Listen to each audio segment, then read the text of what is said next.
أعزائي المشاهدين السلام عليكم ورحمة الله وبركاته. صباح الفول والفلافل، معكم حكيم صاحب الكرش العظيم.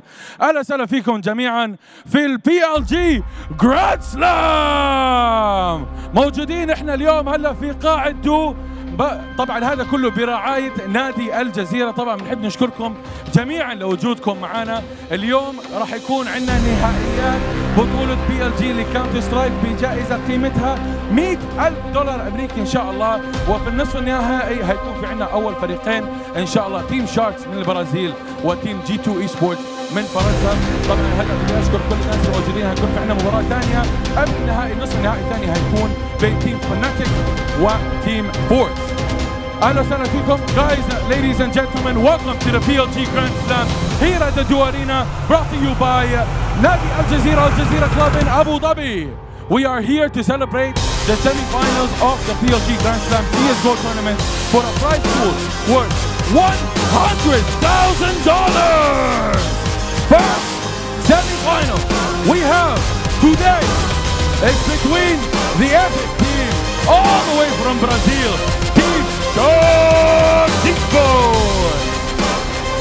Second team we have on board all the way from Morocco, beautiful from France, is G2 eSports. Amazing game. Obviously we will have another match for the semi-finals. Second semi-finals will be for Team forZe going against Team FNATIC for this epic $100,000 prize pool. Get to see you boys looking good. Now we are going to go straight to the analyst panel. Off to you, James.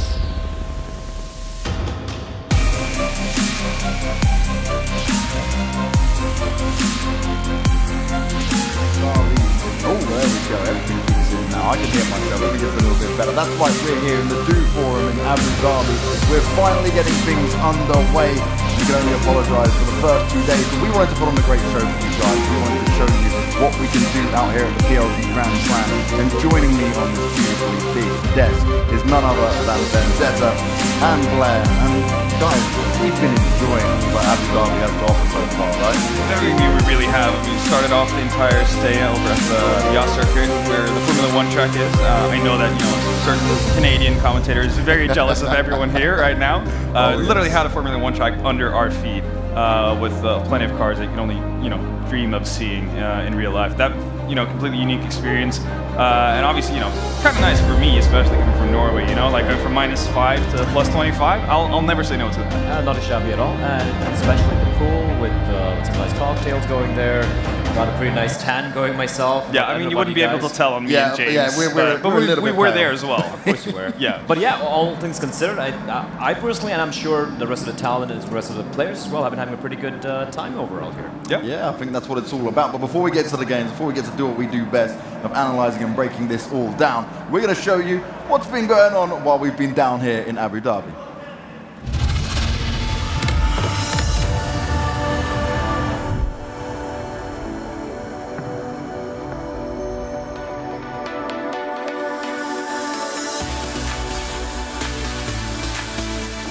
We like Abu Dhabi. It's great. So I want to say thank you to BLG team. Everything's fine. I'm feeling great, man. I really like this hotel.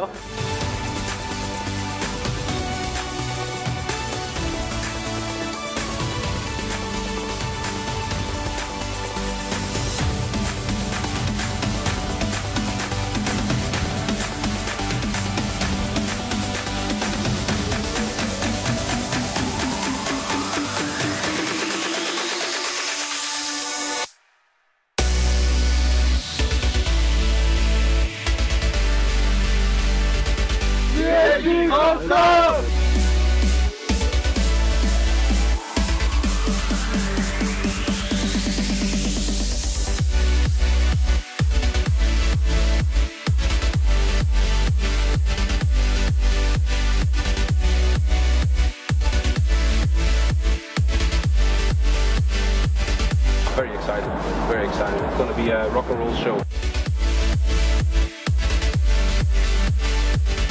It's going to get interesting.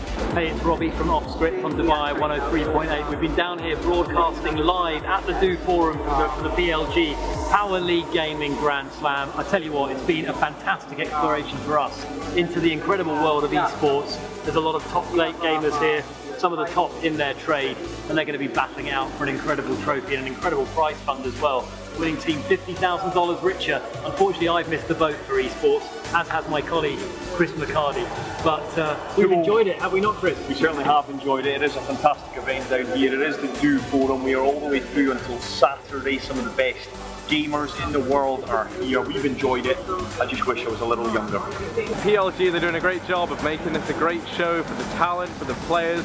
They've been focusing on making sure everyone's having a great time, and I'm confident this could be the start of something big for the PLG guys out here in the Middle East. It's all just beginning. So try and be a part of it, be a part of history out in the Middle East. It's going to be fantastic. It's going to be a show to remember. These guys know what they're doing, and it looks great.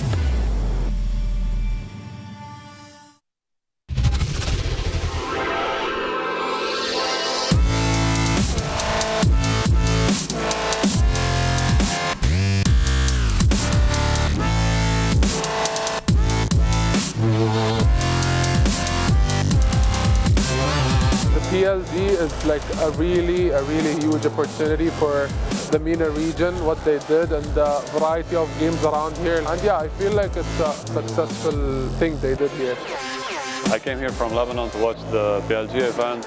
People like PLG are trying to do a big event. Like as you can see behind me, the stage is awesome. We're having fun here, so I hope more people can join in tomorrow for the finals. I was here today representing the Dad Squad and commentating on the finals for the League of Legends. Big thanks to PLG for inviting me to participate in this event. PLG Grand Slam is incredible. We are here for Csgo. We are waiting for the 2019 edition for sure. We will be bigger, higher, and even more competition over there.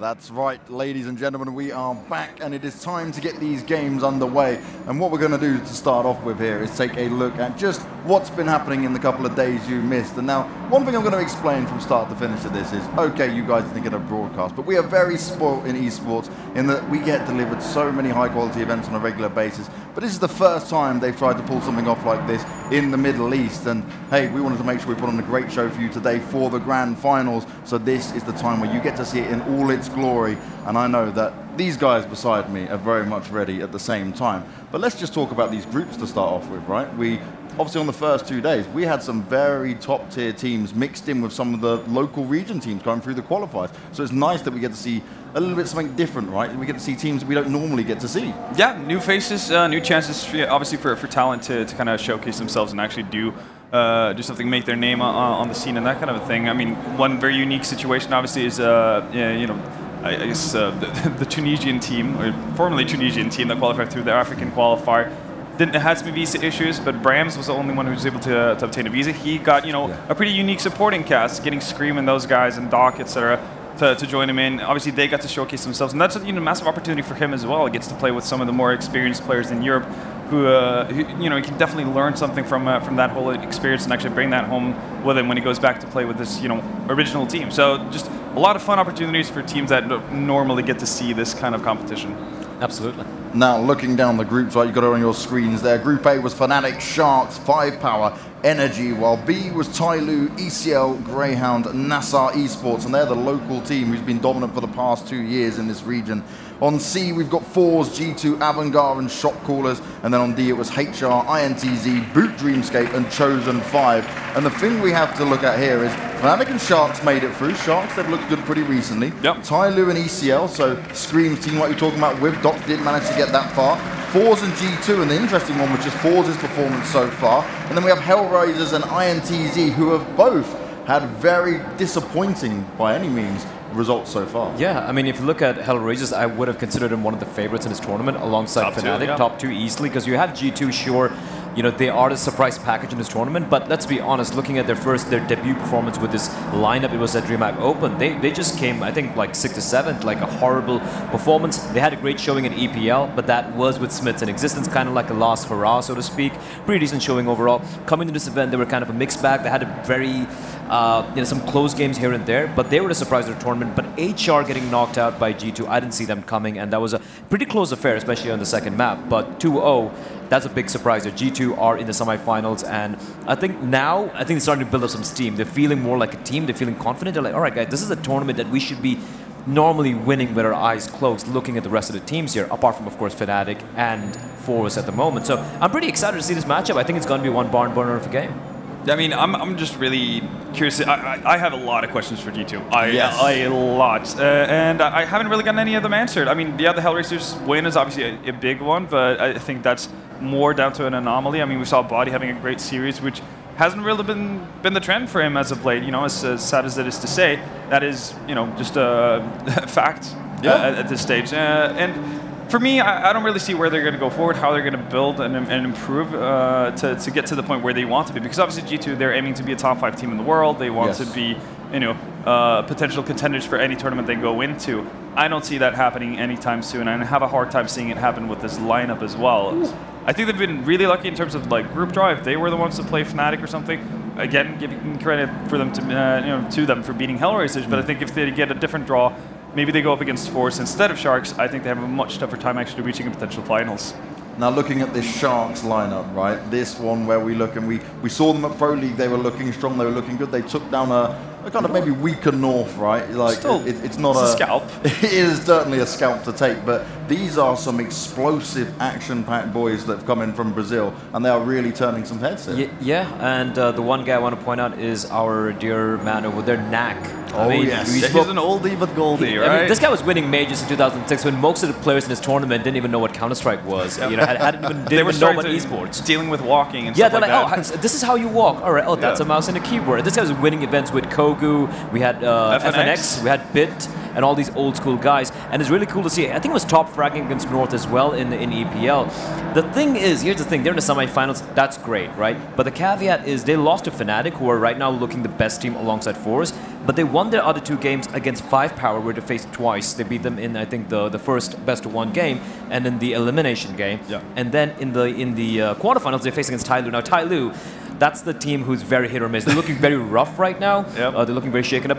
When they're hitting the shots, when they're getting the maps which you want to play, they can beat. They can take on the likes of a FaZe. Sometimes some people might even say Astralis on a very good day, on a best-of-1 map. Yep. I mean, they might get lucky. But on the other hand, they've been known to lose to unknown teams, like the way they lost to Alpha Red from a Thai team. Not even a best Thai team, just a couple of weeks back. And I don't think that Tyloo, I think that Tyloo showed up, not the, you know, the team which could potentially beat a FaZe or FNATIC. And so if you look at the teams that Sharks beat to get here, again, I'm not saying they got lucky, but they've been having a comparatively much more easier ride than G2. Yeah, no, I think that's fair to say. Again, like, yeah, you're not going to discredit them for making it as far as they have done. And obviously, that does require, like, you need to be consistent throughout a tournament, right? Like, otherwise, there's no way for you to actually get this as far as they've done. And they've managed to do, you know, what Tyloo can't, which is actually show up and play when you're meant to.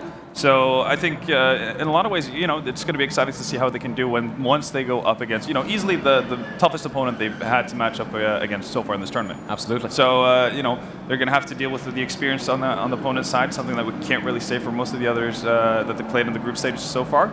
And I think that's going to be a learning experience. It's cool to see, though, that because you have so many, like, to me, Brazil starts reminding me more and more of, you know, like the Denmark of, you know, I guess the Americas, if you like, right? Like, there's always new talent popping up there. They have so many teams that have now relocated to North America to, you know, try to qualify for various tournaments, Pro League. You have what you have, and, you know, little by little, they're getting, you know, inches closer inching closer to that goal every single day, and I think that's super cool. Now, as you mentioned, we've seen Exit having a pretty prime tournament so far. He's, you know, been able to actually have pretty good supporting cast as well. RCF as well, Leo Drunky. He's been phenomenal. Yeah, so exactly. So like everybody's stepping up to the plate, and if it's only Knack, you know, the old head of the team, kind of. Struggling to perform, not that he has really, but if he's, you know, one of the few falling behind, that's fine. He can pick you up with, you know, everything else he has to offer as you know, a former world champion in Counter Strike, right? Yes. So I think the mix-up and you know, the alchemy, you know, with this team is pretty good, and I think that's one thing that Brazil has done really, really well.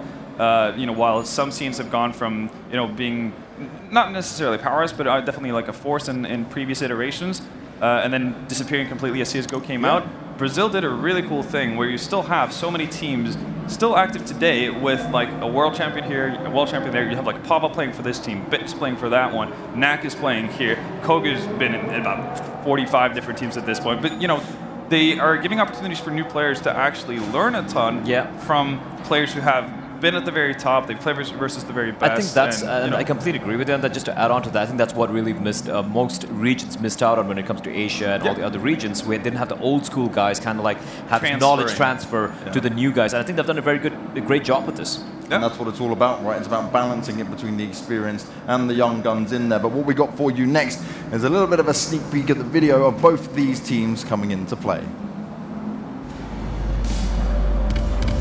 I'm really happy to be here at PLG Grand Slam. It's amazing to be in Abu Dhabi for this tournament. This is the first time I'm in Abu Dhabi. I've actually never been here. It's been amazing so far. We're learning everything. It's amazing. You got 7 minutes. Yeah, it's going well. We were at one earlier and we were like, okay, it was crazy. All those things we can actually do. So we spent the day doing safari in the deserts. It was just so nice. We are like a very ambitious team. I would say we are one of the most ambitious team here, if not the most. Like, we come here for the win. We know it will be hard, but that's what we are aiming for.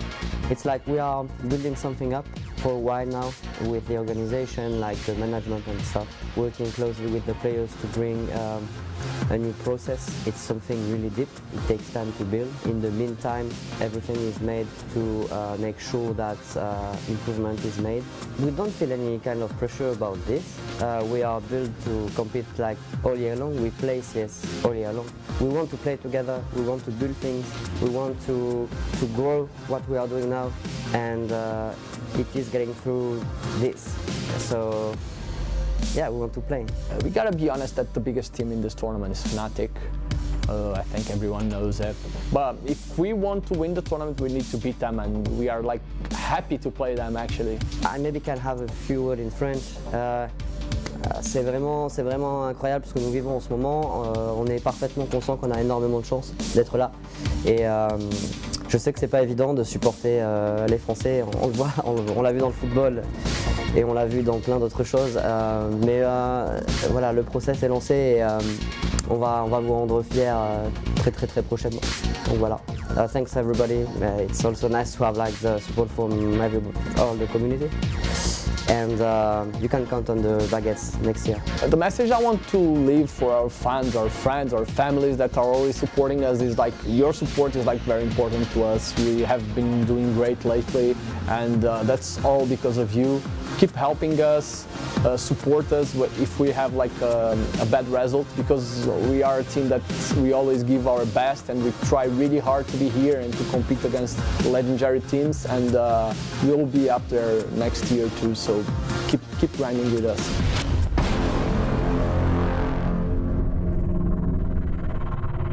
Always good to hear from the teams that are going to be taking part, getting to hear their insights and their thoughts ahead of this. I think most interesting around G2 there as well, because they certainly know the pressure is on for them just within that organization and how many attempts they've had to kind of rebuild this lineup, right, and try and make something great again in the French scene.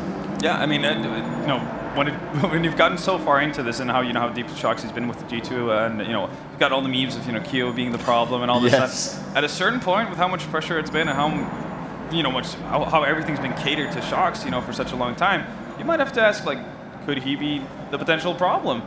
I mean, obviously, there's nothing wrong with Shox as a player, but obviously putting Shox in a position where he has to be the in-game leader, where he has to be basically like the team captain, that's not necessarily for everyone. If you can still have just Shox being Shox the CS player, you'll take that any day. But, you know, it has to be, you know, a joint thing for the organization and the team and the players around Shox as well to kind of come to that realization that, you know, this might not be working, so I don't know why we're, you know, having go number 3 at the exact same thing.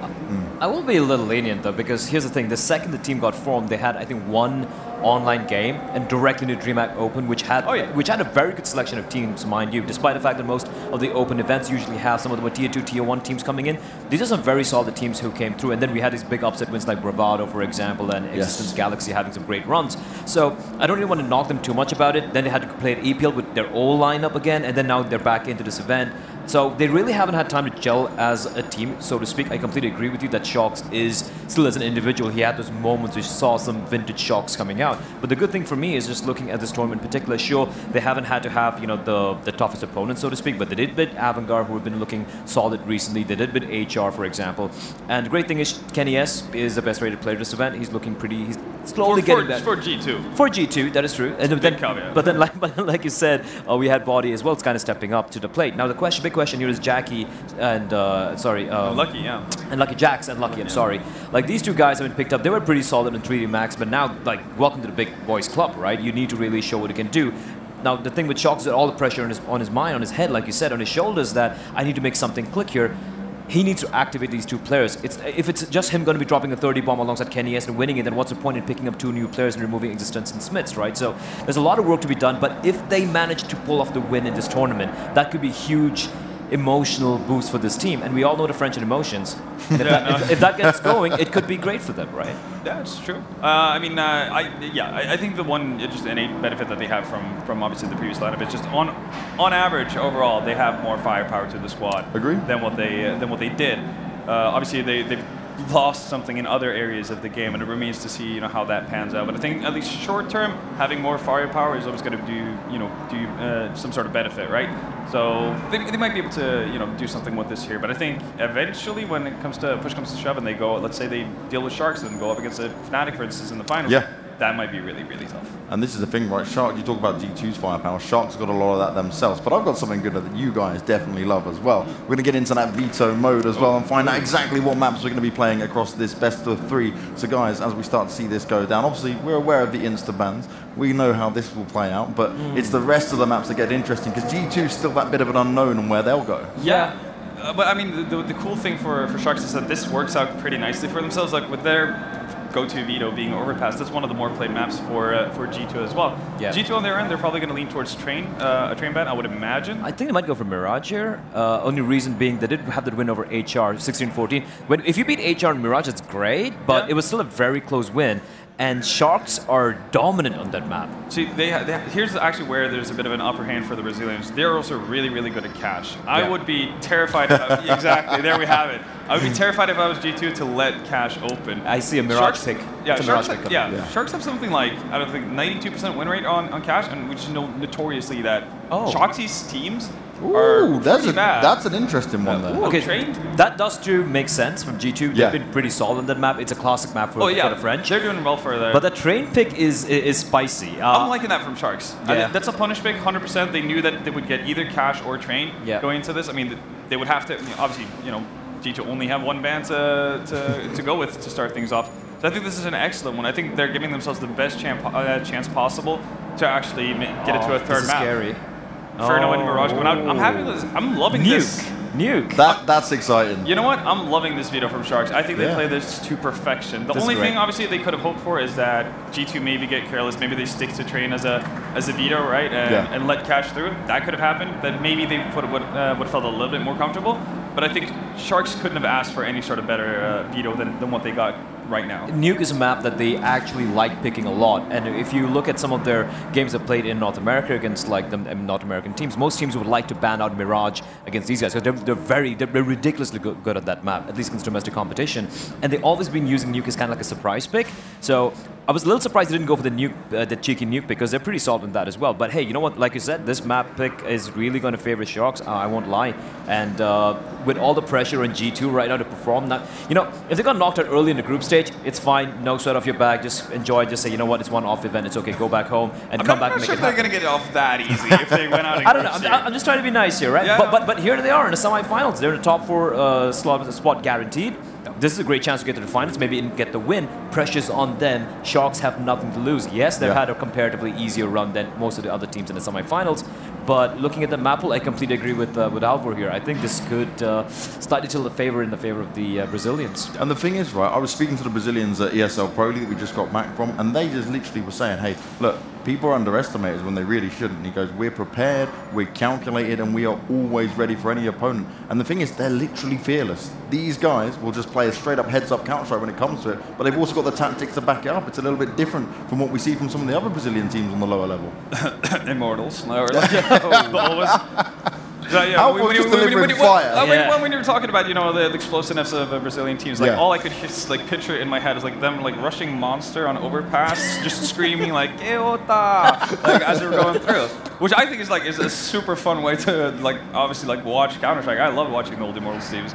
But yeah, no, it's cool. No, it's nice to know, you know, that they have a little bit more well-rounded, you know, basically structure to them, and you know the fundamentals are in place. I think, you know, that's oftentimes what you get when you get one of these experienced players like Knack in a team. Like he's not going to be basically suited to play this like run and gun playstyle. That's not going to be, you know, what he excels at. So he's going to give, you know, make them play the fundamental way. That's going to, you know, benefit them long term. And I think that's what we're going to see from Sharks as well. But absolutely. And just to add on like one quick thing to that would be the fact the way they play the maps. Like like we see two camps in Brazilian Counter-Strike, keeping the MIBRs aside, of course. You see like super fast paced, in your face, you know, in your face, just rushing in and outgunning you, and then you see super, you know, trying to be highly tactical style of CS as well. So I'm looking at some of the games they've played. I think they've actually managed to, you know, kind of mix things up and catch teams off guard.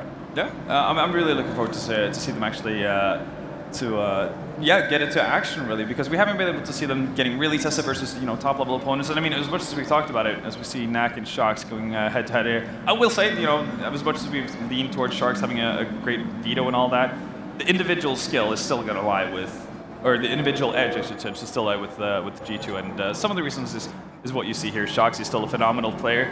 And as much of, you know, success Knack has had in the past, it's starting to be a while ago.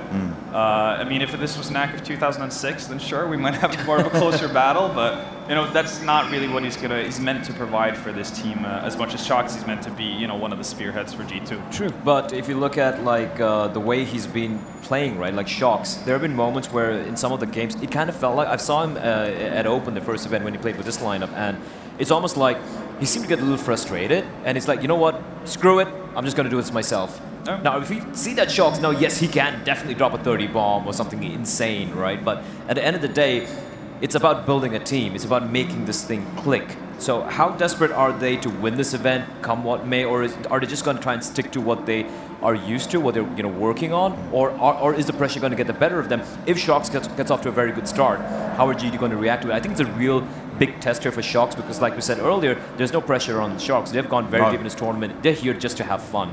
And yeah. I mean, a final spot for Sharks, that would be quite the bonus, wouldn't it? Yeah. And that's the thing, right? We spoke about the pressure the G2 organization are putting on this team, rightly so. It's a top-tier organization. They expect good results like they've had in the past. And this is a thing where I guarantee you, when they got picked for this event, it was, okay, you best be in the finals.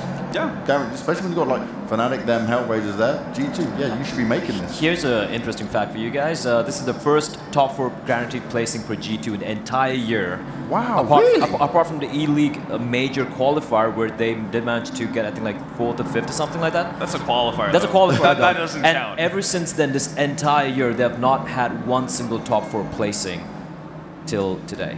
Damn, do you know what? It's been a rough year. That's crazy, right? When you think of G2, it's like, okay, you think of high placements, some of the best players in their region, right, for the French scene, and also the fact that they've had so many tournaments in the past, not just in Counter-Strike, but in other games. So this makes sense of the whole pressure being put on them shoulders now. But the problem I see for G2 is it's the emotional side of things. We know what the French players are like, and this is where it can start to getting them. They need to have a clear mindset going into this matchup. Yeah, I'm really curious to see what happens if, and again, because we're going to go into a map that Sharks are going to be comfortable with. You know, it's again not a heavily played map for G2 at all. I think the last 3 months they've trained twice, lost both maps, and it's by far the least played map.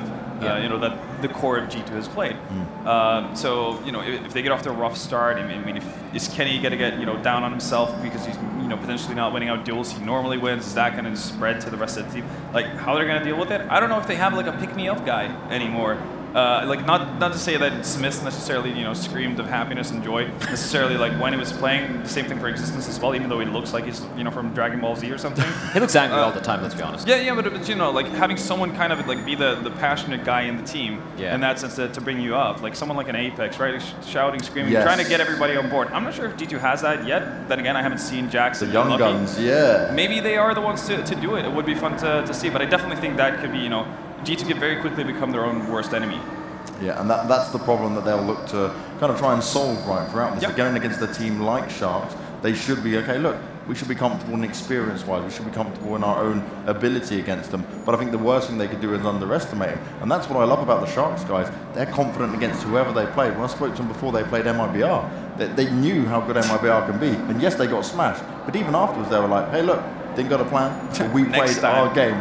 And that's how they look at it, though. And that's what I loved about it. So many teams get bogged down in the little details. These guys are just on to the next one, on to the next one the whole time. I think like this year in particular has been the rise of the Tier 2, the rise of the Tier 3 guys, where we've seen so many events where it's no longer like, oh, it's MIBR, oh, it's FaZe, it's, okay, keeping Astralis aside again. But everyone else, all the top tier teams, it's no longer, oh, we're not going to beat them, there's no point playing. You see so many teams beating the Norths of the world, beating the Optic Gaming. Like I'm naming all the Danish teams here. It's kind of ironic. Yeah, but you got like, I mean, think about the teams that went to the top at the major, right? Like Big, Complexity, etc. Like not necessarily who you'd expect to be there. Like they can take maps off of really good teams.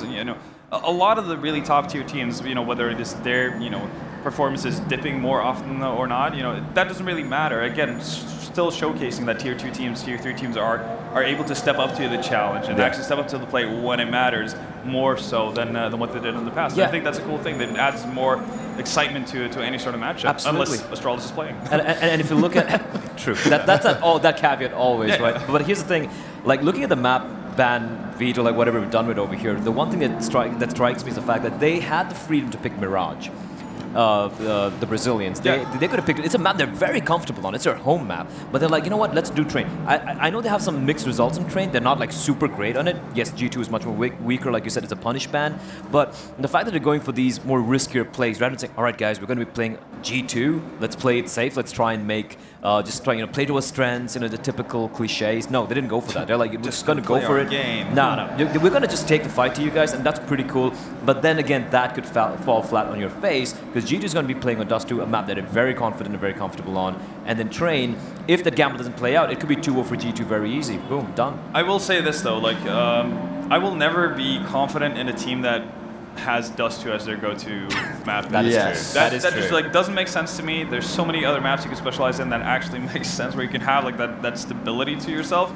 And as well as G2 have done for themselves on the map, I don't see it as a safety pick for anyone at all. Like even Astralis, if they pick Dust 2, I'm still feeling iffy about that. And that's the thing with Dust 2, right? Since it's come back in, some of the smarter teams, right, add another map to your map pool. Yeah. But it cannot be like, oh yeah, first pick Dust 2, let's go. Game. Yeah, exactly, because it can be such a 50-50 map still. Regardless of the changes, regardless of how good you can be on it, we still see it's the same style of map where it can be like, okay, literally 9-6 halves the whole way, 16-14 games, to and fro in overtimes, the whole lot. Yeah, I mean that's the crazy thing, right? Like if you go back to this is stepping out quite a few months back, but we got time, so we can go super old school if you want. How the last DreamHack Masters tournament, right? Where you had the entire sequence. I'm pretty sure it was the Masters tournament where you had 16-1, 0-16, 16-1. It was like the weird trio of Mousesports, North, and Astralis, where everybody kept beating like the other 16-1 and just bagging on each other. And then losing. It was called the Dust 2 curse, if I remember it right. Yeah. If you won Dust 2 as a first map, you were going to lose that game. Yeah, and the weird thing is like there was no like consistency whether or not like, okay, so North would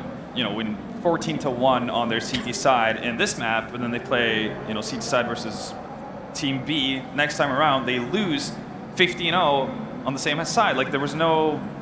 It didn't seem like any teams had any grasp of it. Yeah, exactly. There was no logic to it, and I still think that kind of prevails and occurs on a map like Dust 2. You still see super strange results, even though some teams have kind of gotten like a little bit more consistent towards it. I just think the map innately just lends itself to a lot of upset. It allows for a lot of players to be able to go off and just have an amazing game, and there's not too much you can do about it. Agreed. Like if you look at maps, like for example, if you look at Inferno, for example, if you look at Overpass, Nuke, like if you know these maps very well, if you've done your homework on it, even if you're facing off against a team who do potentially have the better firepower than you, if you know that map, you can shut it down. You can win. Okay, sure, it might not be a 15-0 half in your favor every single time, but it could be like 9 rounds, 10 rounds, 11 rounds on the side you favor. But like you said in Dust 2, no matter what you do, if, let's say, NAC is like, hey, is it 2006 again? I'm going to start fragging like back then. It just might work out. There's so many angles, there's so many spots, areas to cover. That's a problem. It's not one of those maps you're going to rotate real quickly. You know, just go from Nuke, for example, you just up it down. Overpass can do some gamble stacks. In Dust 2, try doing a gamble stack. They're literally giving up that bomb site completely. Like, yeah, you know, I mean, gamble stacks get spotted out immediately as well. You have to cross that. Yeah, you got to cross that. Got to cross the double doors, right? And already you're giving away either, you know, utility or obviously information if you choose not to waste utility on that. Yeah. So it's a finicky map in that sense, but I guess that's part of its charm as well. Yeah. I mean, I don't mind having Dust 2 in the maps. Like, I don't necessarily see it. Which map do you hate the most right now? Cache. Easy. It's not being played a lot as well. Thankfully, yeah. I'm so happy because I was a really big fan of Cache initially. I thought that was, you know, fun and exciting. It's the new map, right? Like, or newer map, actually extremely new in Counter Strike terms. But it played out pretty quickly in terms of how much versatility we saw from different teams, how much of a change you can see within the various teams' games and whatnot, and I think that was kind of what made it dull. With Dust 2, you still see teams playing it wildly differently, while Cache kind of fell into this status quo. Yeah, like the status quo where nothing really changed, nothing was really new, nothing was invented, even though you still see Tier 3, Tier 2 teams play it. And that's normally where you see innovation happens, right? You see Tier 2 or Tier 3 team find, you know, some new smokes or new Molotovs or, you know, just new strats in general, and the better teams steal that, you know, blatantly and then perfect it. And that's, you know, part of the cool cycle. And I think that's a problem. Not a problem. I think that's a really cool thing. Like how everyone's like, Nuke is just a bad map. It sucks. We're not going to play it. And no one played it, by the way. No one played it for such a long time. This version of Nuke. And slowly everyone's, like you said, like even Mirage, I feel, is kind of getting into that rut where things are kind of starting to stagnate a little bit. Yeah, it's getting stale. So Cache is not barely played by anyone. Mirage is going that route. And then you have Nuke. Like, I think it was one of the most played maps at EPL, for example. Yes. That's a big shocker, right? So you have Nuke, Overpass. I love that map. So I think it's kind of like its own map meta developing on its own as players realize that, hey, this map has not really been tried out. Well, this could be our niche. It could be a map which could be really good on. So I think it's pretty cool to see this particular pattern happening. And I agree with you. I think Cache and Mirage slowly getting phased out for newer maps would be pretty cool to see in CS. I will say, though, Cache is currently receiving a bit of a facelift, if I'm not mistaken. So that obviously could make it very refreshing, could add a completely new change to how the map is played. I'm assuming that's going to be the case, and it could very well come back. Might be one of my favorite maps again. Or you could just get Tuscan back. Well, so yeah, give us a bit of mill, some fire. I mean, I don't mind mill. Yeah, I would love mill, Tuscan mill. Whatever. I mean, not current Tuscan. Oh no. I would love a Valve version. Stay far away. I would love a Valve version of Tuscan, to be honest. I would not. Why is that? Because Valve seems to validify maps. Like, as you mentioned, Mirage is getting to the point where it's pretty stale. Mirage was by far my favorite map when it was Mirage CE. In CSGO, now it's more like, nah. Well, Overpass is a Valve map. Yeah, and that took them quite a long time. It took them a while, but you know, I think they've been doing a very great job. Look at 2018, for example. I think Valve had done a very. Yes, there were no operations. Fair enough. I'm sorry about that, but I don't know why I'm apologizing. I'm not Valve, but the thing is. If you look at all the updates, small little things that pushed out throughout the entire year, I think they've been very great. They've been listening to stuff. They've been pushing out updates and whatnot. So if they push out a Tuscan or a CPL mill, or maybe even like something new, I don't know, right? Something cool. Although I still want to play Tuscan, I think they could probably, the cycle in which they fixed that map could be much shorter than what it took for them with Cobblestone and Overpass. Because back then they were like, this is the map played, and they even forced it on certain teams during the major, right? Yes. But it took a while. The randomizer. The randomizer. Oh, such a lie. Oh, that was I wish I could random into like one thing 90% of the time. That would have been great.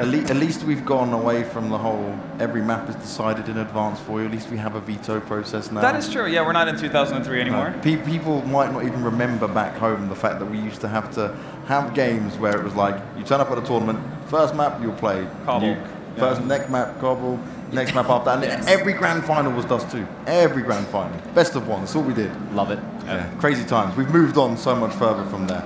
we are just going to be waiting a little bit longer to get these players ready and onto the server, so we can pretty much free flow maybe into how Harry walked away with so much money and got all that Reddit fame. Yeah, that's one of my favorite stories in all the events I've ever done. Like CSGO caster sitting there on his hands, like, what do I do? Oh, there's a Medal of Honor Pacific Assault tournament happening. I've never played the game. I was 3 years of age, learning how to crawl. Okay, Harry might have taken that long to learn how to crawl. Probably him, yeah. Probably longer. Yeah. And I'm just going to go play there and casually gets the 3rd position and walks away with a $10,000 prize. That's pretty cool. Only in Abu Dhabi. I'm mad salty about that. Not gonna lie. Yeah, I'm salty as well. We all three of us, right, are of an age where we would have played that game, enjoyed that game. Harry learnt it on the fly on the day. He was watching YouTube videos. Exactly, watching the YouTube tutorials on the morning before. He's like, well, we're not broadcasting today, so I'm going to go win this money. We're sat here in rehearsal trying to get things ready, actually working hard, and he comes back and he's like, hey. Harry wouldn't know anything about that. Yes, he just rocks up. It's like,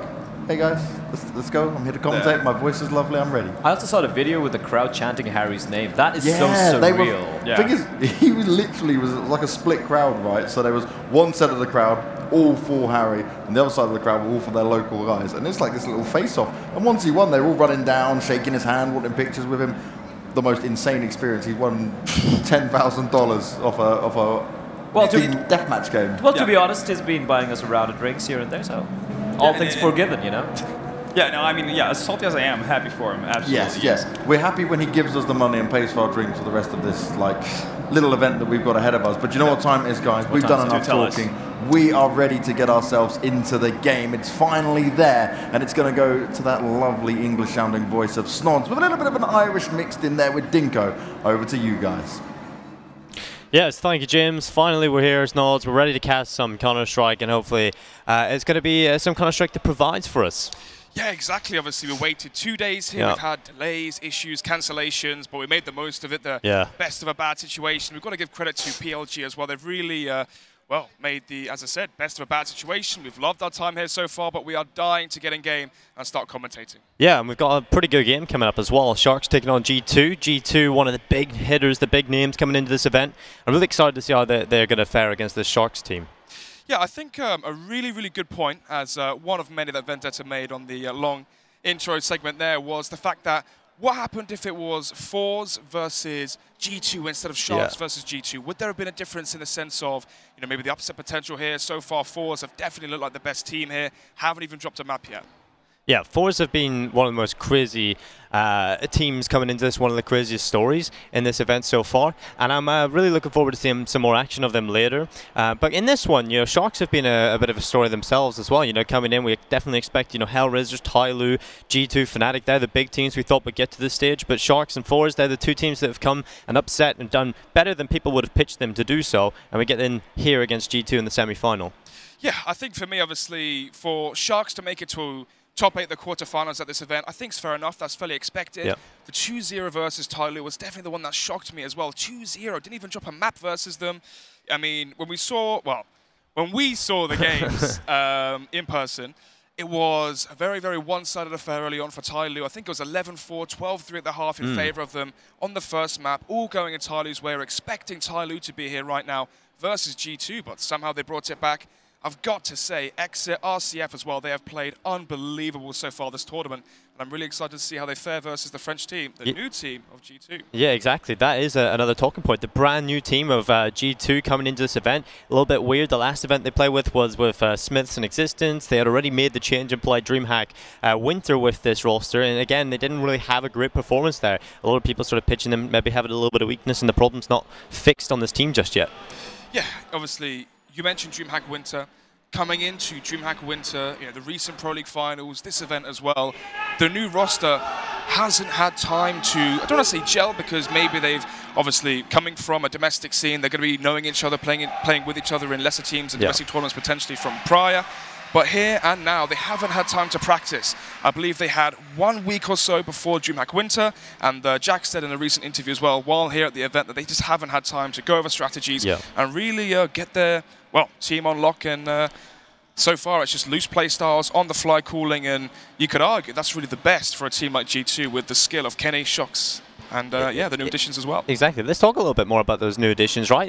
You know, coming in from 3D Max, a team that had some good results in minor, but I believe it's time, finally, our first game here on broadcast. It's going to be G2 taking on Sharks in the first semi-final of the PLG Grand Slam.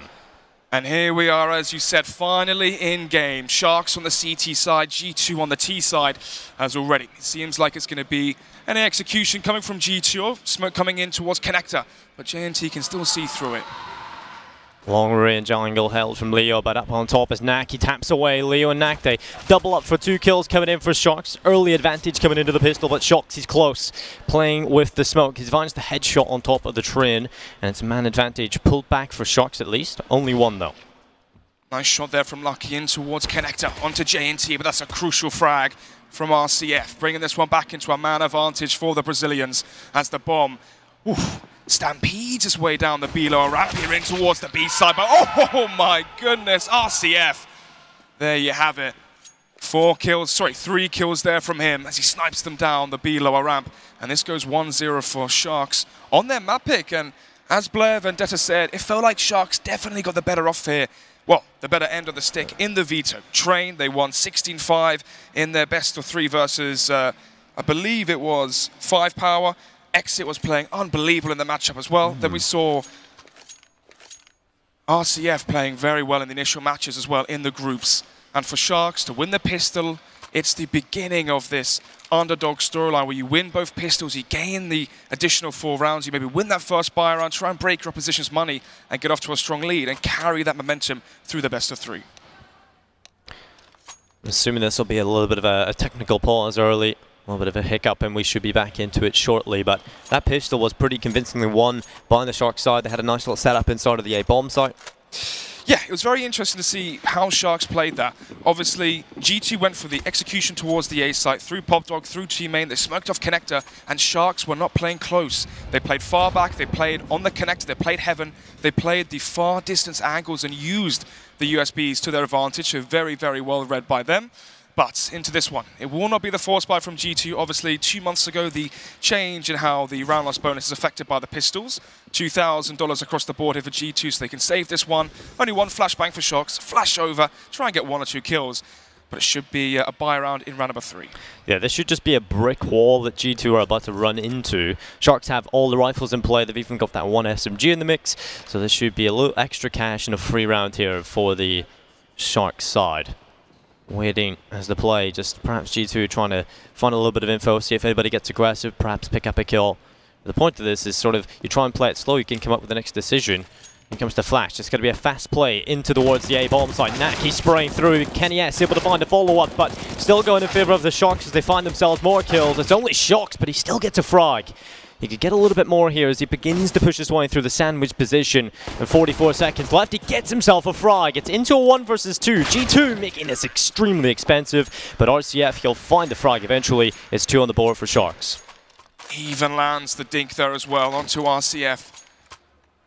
Well, 2-0 here for Sharks, but a costly 2-0 at that. 3 kills with the Glocks means that in terms of cash, Sharks haven't had an affluent round to really build up their economy, which means if G2 win this one, we could be seeing a very weak force buy from Sharks in the next round, and that could really be the beginning of some momentum here for the T side of G2.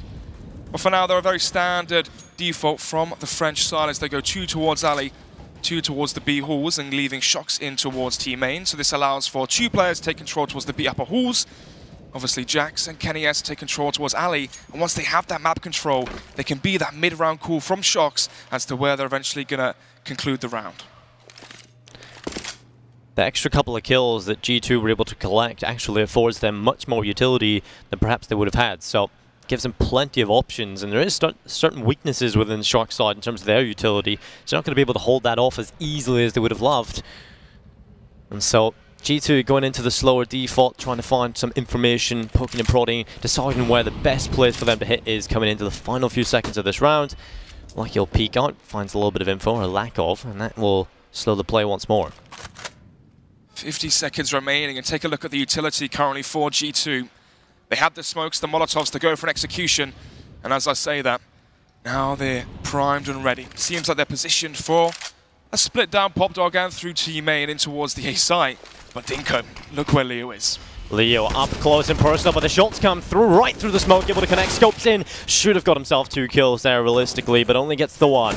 The kills keep coming in for the CT side. G2 trying to fight with their backs against the wall.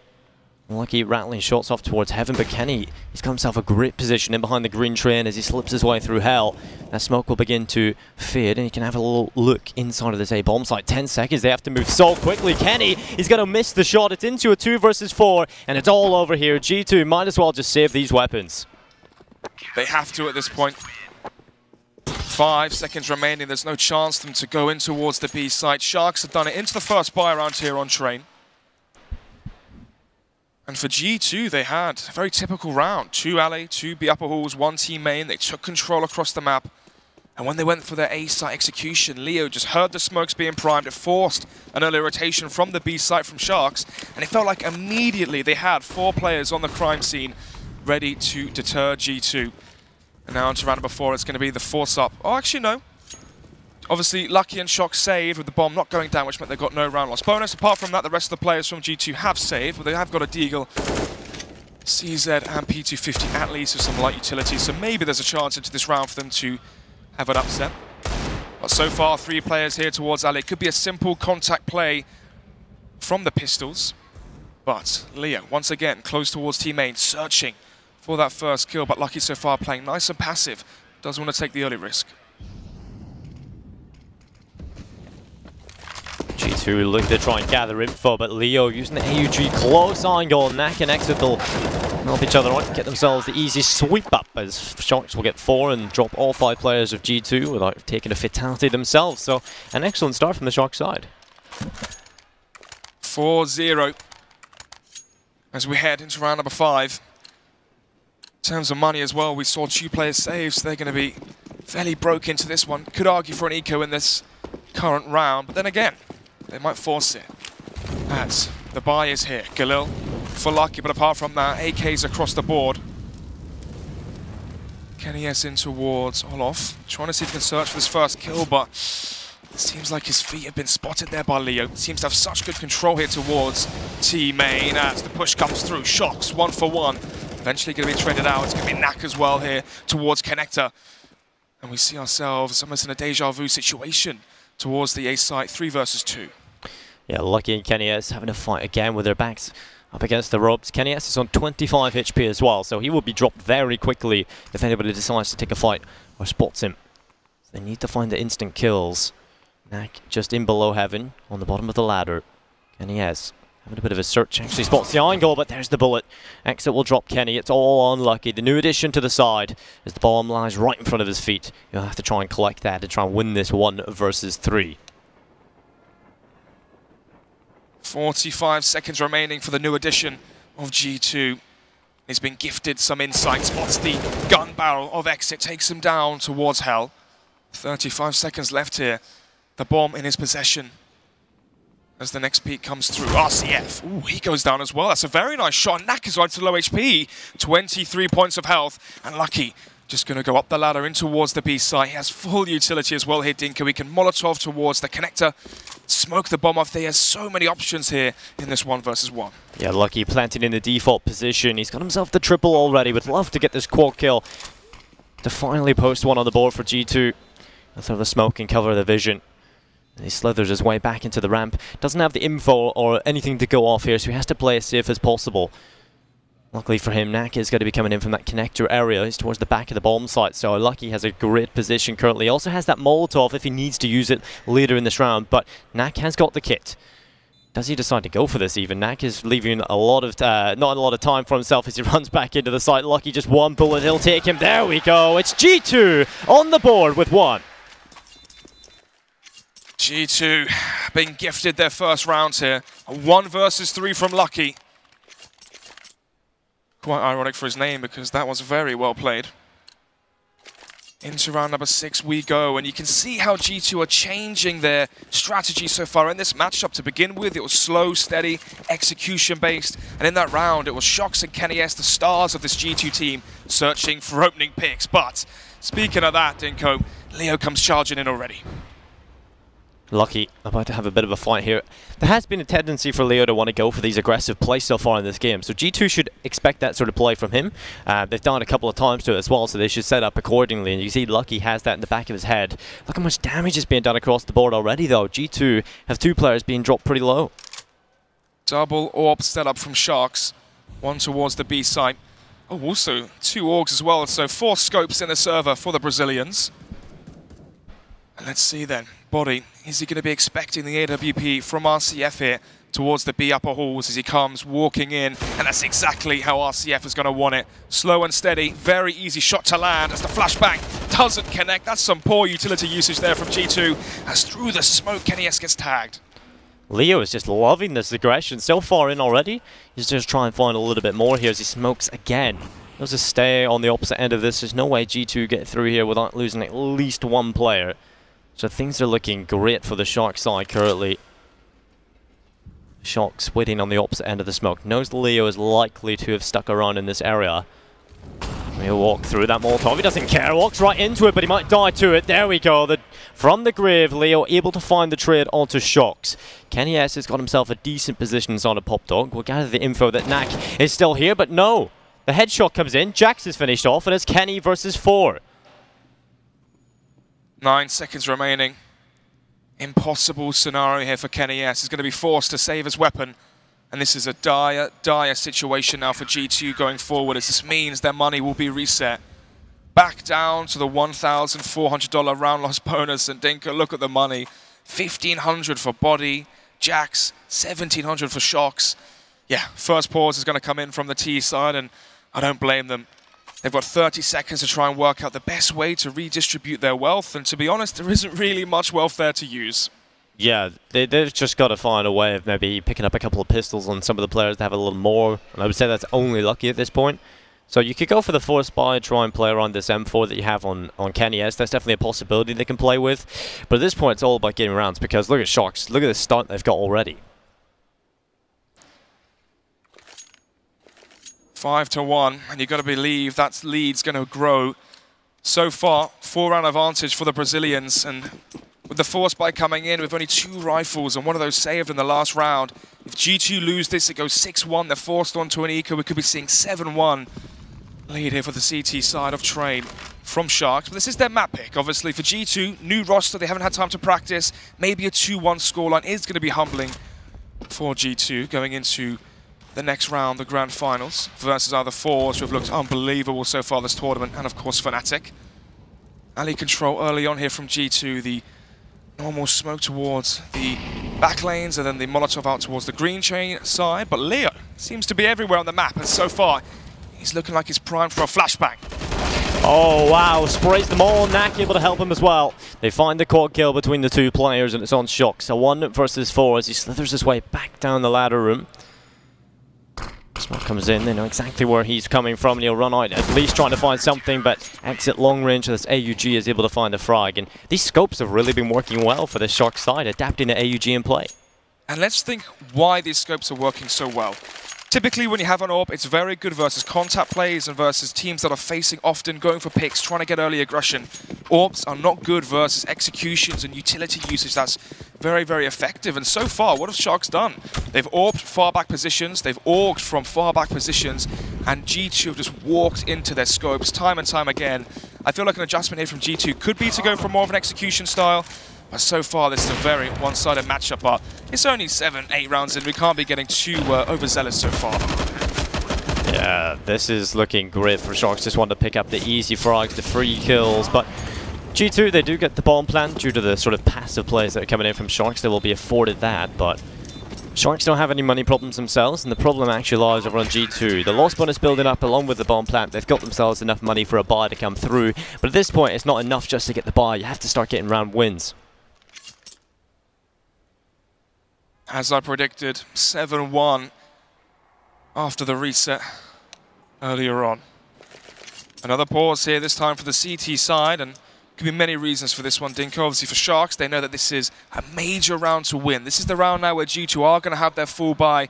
There's no economic issues for G2 where they have 2 Galils, 3 Galils, or 2 AKs and 3 pistols and weak utility.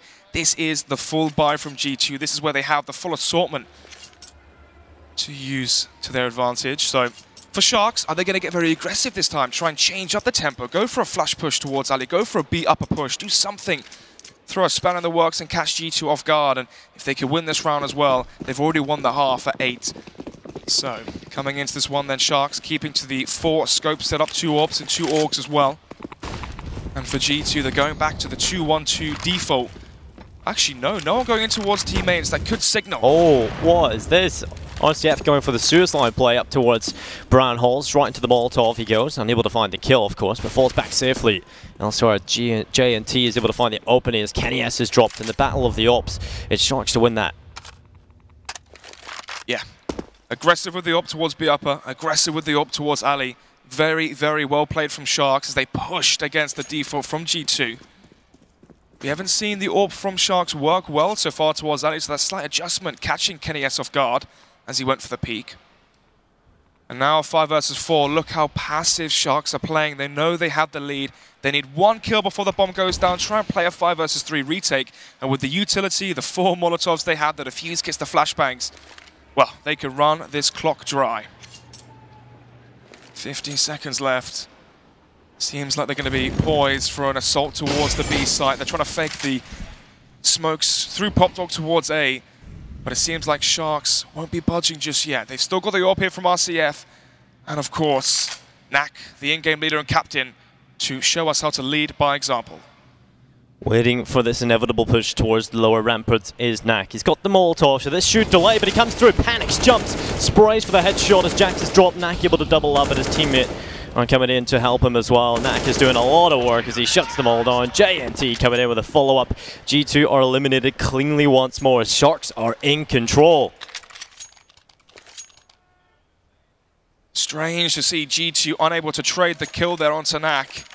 Even jumped as well, as very obvious where he was. Found the first 2 kills.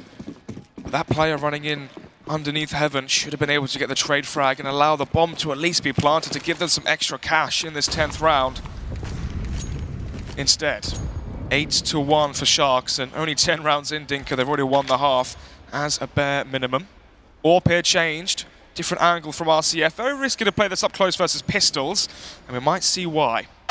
Oh, that's exactly why. Jax instantly blisters the head of RCF off of his shoulders, opens up the B-bomb site. It's under a lot of pressure, but Leo gets aggressive through the smoke himself as he sprays, he connects, he looks for a little bit more, whiffing the shots, gets himself the double. Lucky follows up with a quick 2 kills.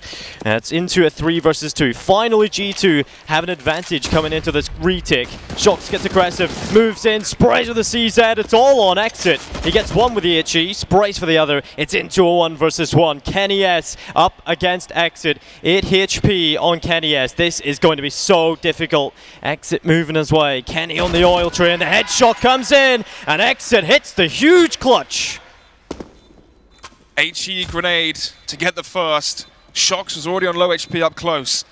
Kenny S as well. 1 shot from the AUG is all it took from Exit, and you can hear the roar from the Brazilians as well.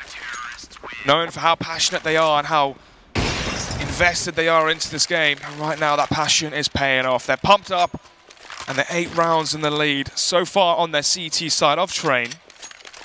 Next map being Dust 2, and Kenny S has looked unbelievable so far on the 2 maps we've seen on Dust 2 against Avantgarde and Hellraisers. Round number 11.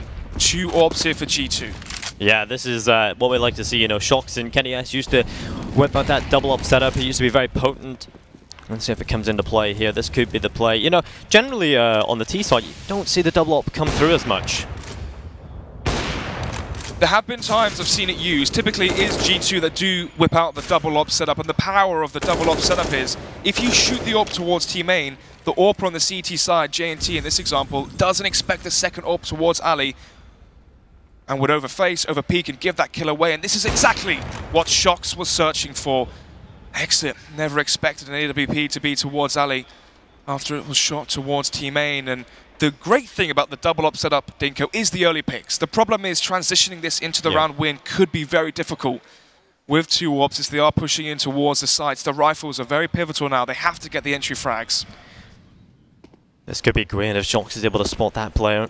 Knack, the information has been gathered that he is towards this part of the bomb site. And Shox doesn't rattle the shot off though. G2 wants to deploy some pressure into the A bomb site. Knack coming in from behind towards Ivy. Surely the info should be there. Lucky elsewhere finding the kill. It's Leo drop. Knack plays with a gap in the smoke. He's able to find the kill onto Jax, but Shox is still there. Kills coming through. His body's able to connect. And it's Knack and JNT having to make the big play here for Shox. Otherwise, G2 are about to post 2. As the shots keep coming through, Lucky connects again, and JNT with a near impossible task of winning a 1 versus 4. They know exactly where he is, and he's gone up against all of those weapons from G2. Has the smoke though, so he can cover his tracks. Playing for exit kills here as he knows the money is so low right now for G2. Manages to get away, goes for the reface again. Very confident here from Sharks as they have so much cash as well. 10,000 for JNT, 10,000 for exit as well, so 5 figures in the bank already. Just like Just Harry yesterday. So, gonna be hunted down, gonna go down to body. 2 to 9, G2 survived with 4 players, which is better than the last one. When it was that clutch from Lucky where managed to get it to 4-1, but they instantly lost that next round. It went 5-1, their money was shattered. And they were back on those pistols and reset. It didn't really end too well. But, into the next round then, 9 to 2. Let's see what Sharks are gonna change before they gave away the opening picks to the AWPs. Let's see if they make that same mistake. We've seen so many scopes in play in this game so far. Double up setup on both sides, the AUG on both sides. It's starting to get very interesting. Leo looks to try and find more success early towards that team main area. He's gone aggressive quite a few times. This time taking a little bit more of a passive angle up on top of that brown train. He can still look in towards this angle though, and Lucky, he needs to be careful he doesn't lose his head as this gap is very tantalizing for Leo's AUG. Utility in towards Ali. Smoke here from JNT will slow down G2 so far and take 15 seconds off of the clock. Lucky here holding for some aggression in towards team main as he's seen so far many rounds from Leo. Oh, okay, the double drop down from Kenny S and Body. Good trade there from Kenny S, so it's a 4 versus 4, but they may have given away their game plan. Leo in a great position here. The off angle towards Electric gets hit by the grenade though, and it might give away the sound cube, but I'm not sure if Kenny S did hear it. JNT gets the frag as well onto Jax in towards Ali, and right now this is all falling apart piece by piece for G2. 30 seconds remaining, and remember Dinko, this is the reset. 30 seconds left. G2 ready to go inside of this B bomb site. But the same can be said for Shox, who are here and waiting. Knack trying to take the initial fights again towards the lower ramparts as he slips his way in behind the bomb site. Instant headshot from Lucky. Kenny S able to find the follow-up, and it's into a 2 versus 3. G2 have the advantage, holding this B bomb site down as the time ticks. RCF looking his way in, but Shox is able to find the frag with the AWP. RCS has to make the big play, a 1 versus 3. He flicks, but not the shot, as Lucky able to connect. It's going to be another round of the board for G2 as they're starting to pick up pace. Very good recovery there from G2. Initially the 5 versus 3. As they came in towards the B site, they found the entry, get the bomb site in their control, and very well played there from Kenny S. Not only getting the opening frag to trade that initial kill, but also to snipe them down as they try to rotate in during the retake. 9 to 3 then, as I believe we're in a pause. To be honest, I'm not sure, but it would make sense. 2 rounds, 1 in a row for G2, so Sharks could be trying to recalibrate themselves on their CT side defense, trying to work out how and why they are losing rounds currently. Obviously before, G2 were playing a very aggressive style, just walking into their orgs, walking into the AWPs as well that was spread across the map, and it seems like now for G2, they're the ones AWPing, holding angles, allowing for players to walk into them. So for Sharks, I'd like to see them play a bit more passive here, allow to see what G2 have to offer, and then make your call off of that. And you can see now, we don't have anyone playing in towards team main, no one playing in towards Ali. But that could change if Leo wants to get hungry for some early information. No one early as well towards the B upper halls from G2. It's going to be RCF to take full advantage of that, and that should allow for the rotation from JNT with the AWP to go back towards that A bomb site and give a bit more firepower there. You were saying earlier, you know, the double up setup for G2 will work on the T side or make it easier if they find those openings. But if you're Sharks and you don't get aggressive, you don't give those opportunities to get the openings, it's going to be much more difficult for G2 to find a way into the bomb sites or anywhere, in fact. So they've got to be very careful in that, and they have to try and find their way through to try and find a frag. No smokes remaining for Sharks with 55 seconds left. Oh! And Shocks, though, to give away the early tag, down to 2 HP, somehow survives. But Leo getting too aggressive here, concedes the first kill to Lucky. 45 seconds remaining as this Knack rotates in. They still have RCF towards the B bomb, so this is slowly pushing in. Body may be caught off guard, or is he going to try and throw a smoke grenade? No, instead he is holding for that aggression, expecting the play. But the timing could really be against his favor as he gets digged down, and somehow he survives. Four of the players here are so low from G2 as they're trying to get their way onto the bomb site. Already with the control though, Shock's able to find a frag on the exit. Nat coming in, he's trying to double up, he topples the tower.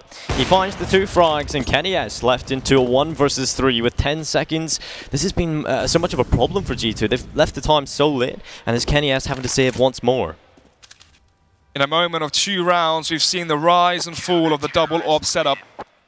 Ooh, nice shot there from Kenny S, but yeah, back to the point. You see why it can be effective. You run a double AWP setup, you play passive, you allow for the picks to come in your favor. But if you don't get those kills, it's very hard to force the round win off of the default from G2. Only having 3 rifles means that 2 players are trying to force their way in, charging in with AWPs. And you saw there 4 players very, very heavily tagged as they try to make their way in towards the A site. And Knack currently on 15 kills. Well, easy job for him. 2, 3 bullets to kill each one. It was just a shooting gallery. Yeah, I know Blair will be thinking it's 2006 here because Knack is playing like a beast. 15 and 5. He's at the top of the scoreboard here for Sharks currently. At the beginning it was Leo moving in, aggressive frags, finding the openings, double kills here and there. But Knack has been pretty consistent in finding the multi-frags, holding the bomb sites when G2 make their late pushes. And Sharks have been pretty good at adapting on that CT side to whatever G2 have thrown at them. Yeah, it's very true. Obviously, in the pistol round, we saw a very passive CT setup, and it worked against the aggression from G2. They played a very fast pistol with 1 smoke, trying to catch Sharks on the fly. First buy round, again, G2 go for an execution play. Leo is very close. He counters it as he hears the grenades pinned, forces the early rotation. The round after that, they read it again as G2 played aggressive and Sharks played passive. So far in this game of chess, Sharks have always had the upper hand, and Knack, I've got to, you know, be very honest here, 15 kills already as the captain, and to be out-reading Sharks this early on is very impressive, as once again G2, like fish in a barrel, just getting brought down to lower HP as they're trying to force their way in towards the A site. First kill for Leo, Sharks make it to 11. Yeah, a little bit of a change in pace here from G2 as they try and impact onto the bomb site. Knack here on the spot, finally eliminated. His body is able to drop him. He's looking for more here as well. Body playing with a gap in the trains. He's dropped to 3 HP. Shocks the body left. Oh, that's it. Then Kobe slam dunk comes in, and body's finished off. Shocks we find, and that is it. 11-3. Sharks really bringing home the bagels. The bagels. The Brazilian barbecue. Yeah. So, 11-3. I'd like to see a pause here called by G2 as they really need this last round. The mental difference between an 11-4 half and a 12-3 is huge. Then again, with the new pistol changes, is it as much as it was before? You know, if you did lose 11-4, you felt like you could win that pistol, make it 11-7, and come back into the second half. But for now, they are going to go straight into it. Grouping up towards the B site, contact plays off the back of the rifles, but they have been spotted so far. The bomb not seen as of yet, so Sharks don't know it is a simple contact play towards B as of now. Exit will be forced back momentarily by the Molotov. No orbs here for Sharks, and that could be a read that they expect an execution. Obviously, we spoke earlier that the orbs are very good versus a split and pick style, and yeah, execution from G2, and this is where those rifles are going to thrive. Oh no, they're trying to bait out the utility. Yeah, G2 trying to force the Molotovs, but they haven't forced the hand just yet. Eventually they will push. RCF on the spot, we hear the footsteps all around him, just doesn't want to give away his position just yet, especially when JNT and Knack are doing enough, and RCF, he's going to run around, finds the bomb planted, that's body, but the bomb has been planted, but G2 are just falling apart. Jack hits the first headshot though. Molotov will push him away, X is able to find it, Kenny S getting spammed through the smoke, he's on 4 HP, desperately trying to find something with that grenade onto the bomb, but it's being defused, he won't be allowed out of the smoke, it's JNT to connect, and 12-3.5 for Sharks. G2 looking lost in the server.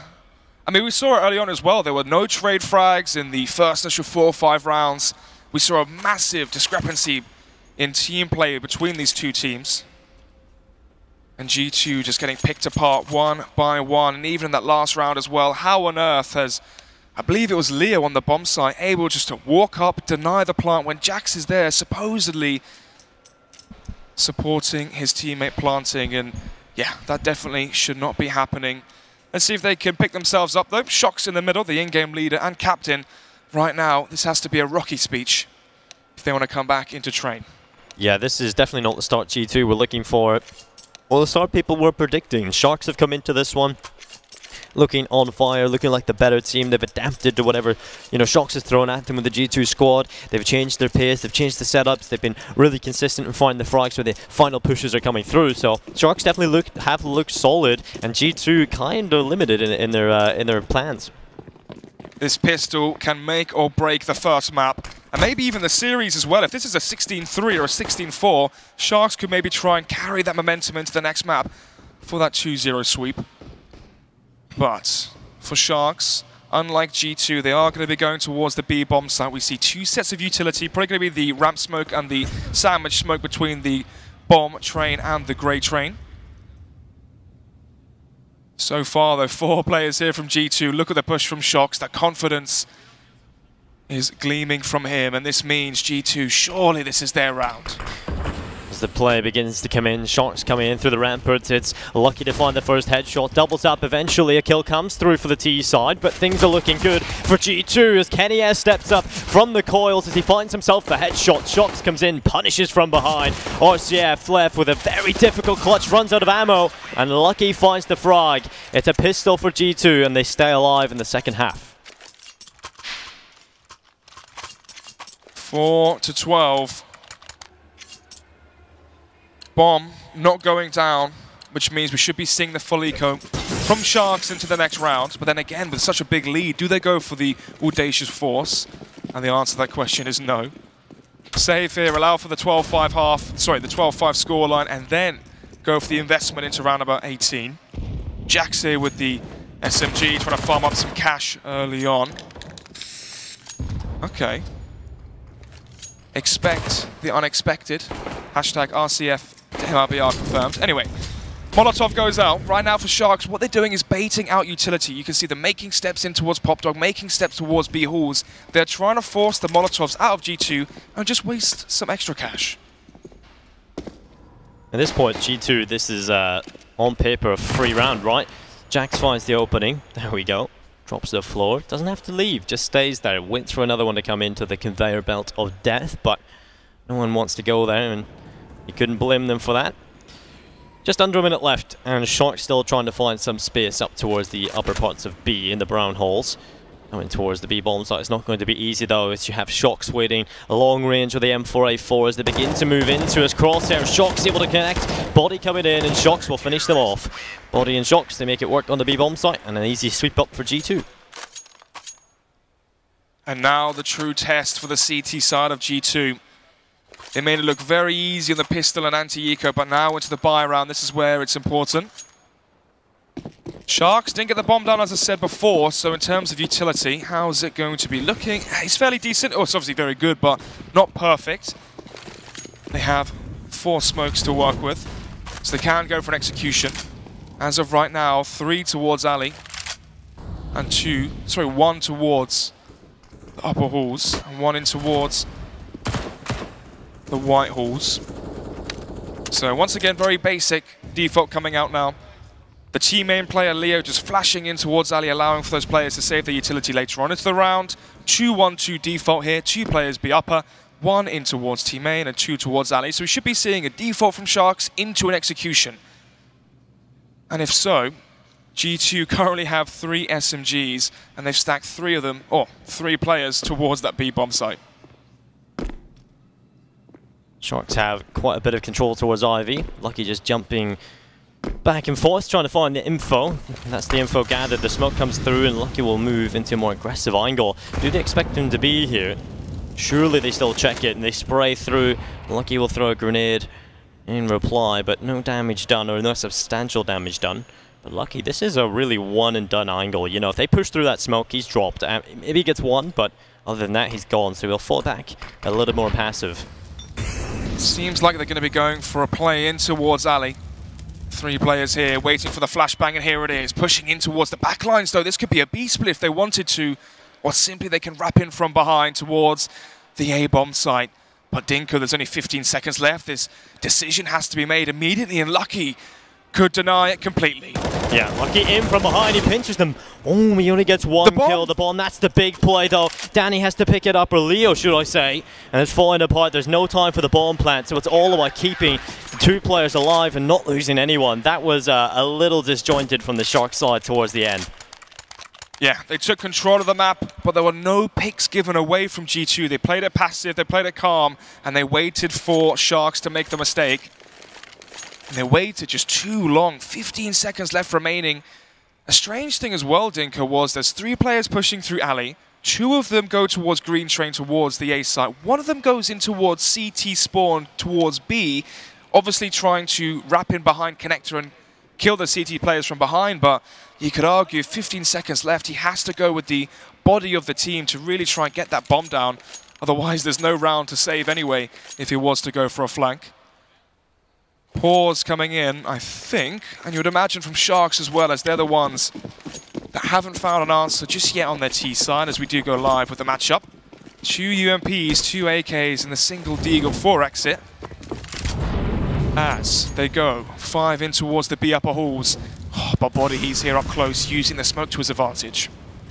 Yeah, G2 have been very proactive on the CT side so far, finding lots of angles to try and dismantle Sharks from anything they want to throw at them, but Body this time might get a little too many unwanted guesses. There's quite a lot of players right in front of him, spraying with the MP9, can't get anything done. Exit able to find the kill with a Deagle as they set up inside of the ramp. Shocks waiting on top of the grey train.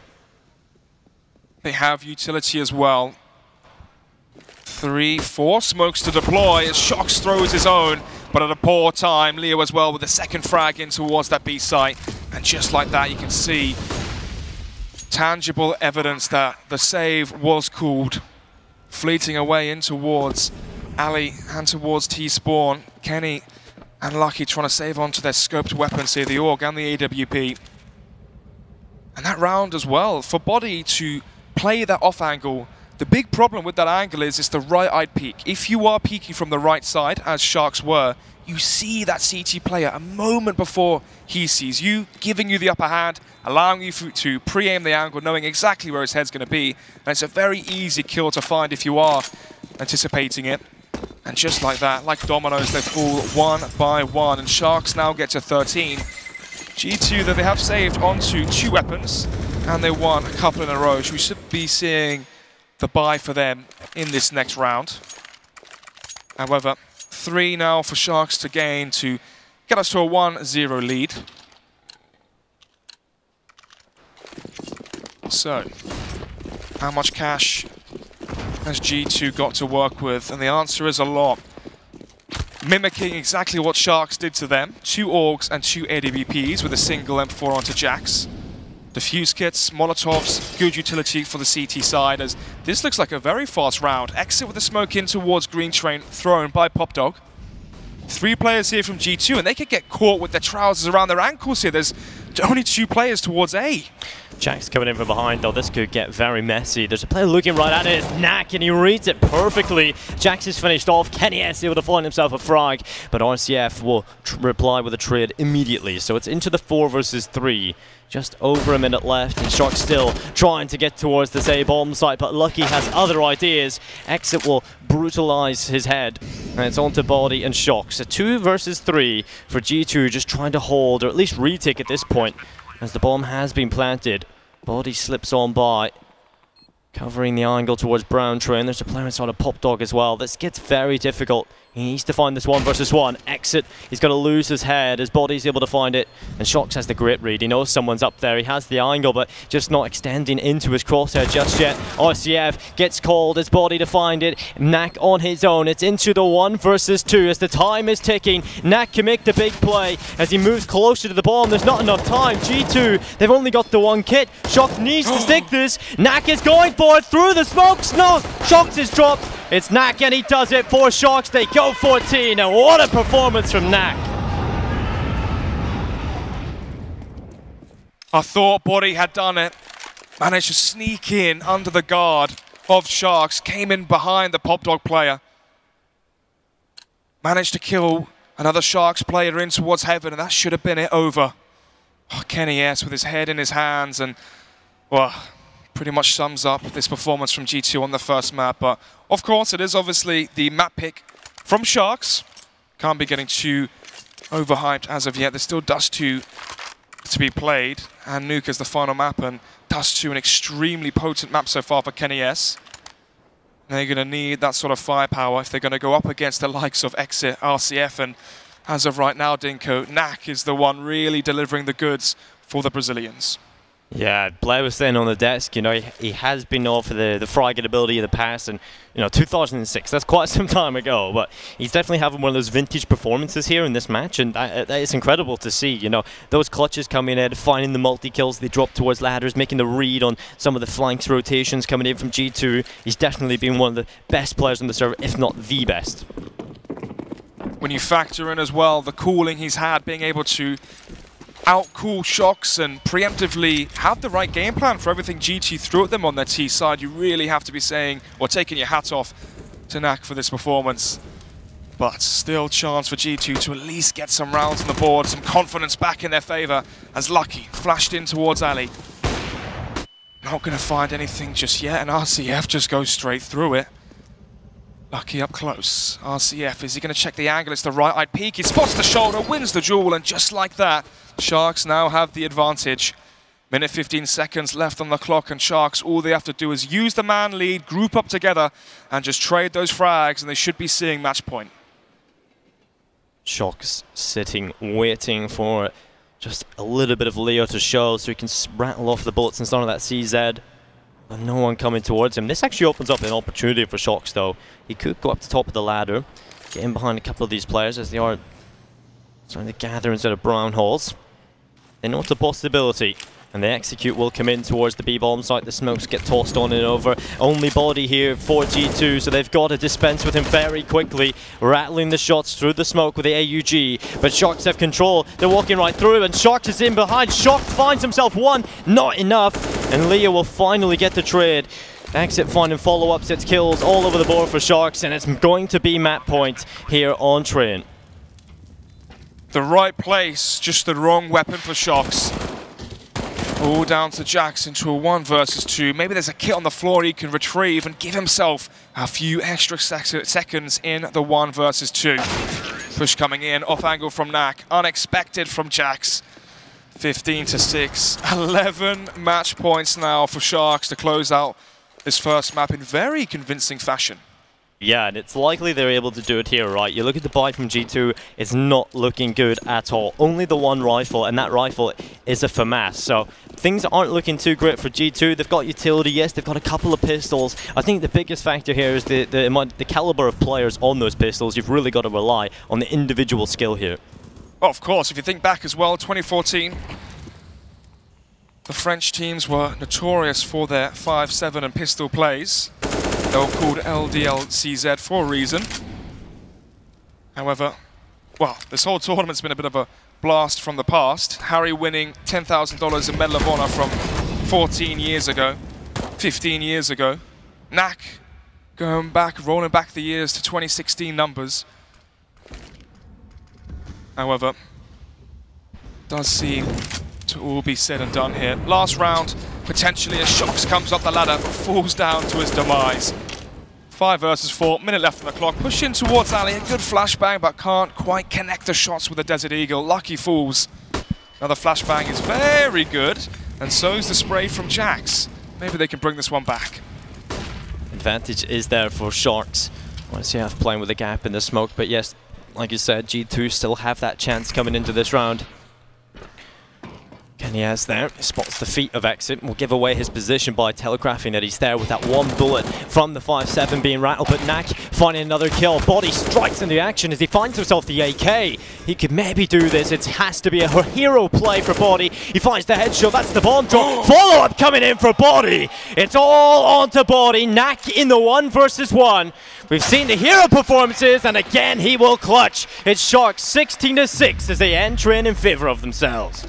So close there for Body, but unfortunately, as you said, it falls in favor for Sharks. 16-6, would you believe it? And just like that, train ends. Yeah, that was an incredible performance from Sharks. You know, Nak really up there at the top of the scoreboard. We've seen G2, they didn't really look like the team we know them. The individuals weren't really there. We've seen some signs of hope. We've seen some proactive plays, but G2 were just not able to connect the shots or get even a string of rounds together. Yeah, I mean, it's going to be interesting to see what the analysis desk has to say about this matchup. Blair, Vandella, James, how are they going to decipher how this matchup really did conclude? Because for me, MVP performance, it's got to be Nak. Not only did he deliver amazing performance in terms of individual skill, I mean 15 kills after 8-7 rounds in, but also the fact that he was outcalling Sharks to a real fine degree. Felt like every single round that G2 played fast and tried to get picks early. Nak called for them to play slow, passive. They didn't get aggressive in towards Team Main or towards Pop Dog, and simply put, G2 walked into their scopes, and they changed it around when G2 played slow and played aggressive and countered their executions. Overall, stellar performance from Sharks, and I'm looking forward to Dust 2. Yeah, I'm looking forward for more Sharks on Dust 2. Will G2 be able to do it, or will Sharks end it in 2? We're going to find out after this. We're going to throw it to the analyst desk so they can break this one down. Thank you very much, guys. Absolutely stellar performance from Sharks as they dig deep, they dive deep, you could say, as they ripped apart G2. It was what we expected in a sense, though, right? We expected maybe more of a fight from G2 in some areas, but it isn't a map they play. It's something Sharks played into. It's where we spoke about it in the veto itself. But I got to say, very much like Snods and what Dinko was just saying there, Nak doing well. Exit continuing on his performance from the Pro League. And also, they're still so loud and confident as ever. Yeah, no, I was definitely expecting more of a fight being put up from G2's side. And, I even alluded to it. As much as we talked about the veto going in the favor of Sharks, how nicely all of that looked for them, the individual prowess should still be in the favor of G2. That was not the case at all in this first matchup.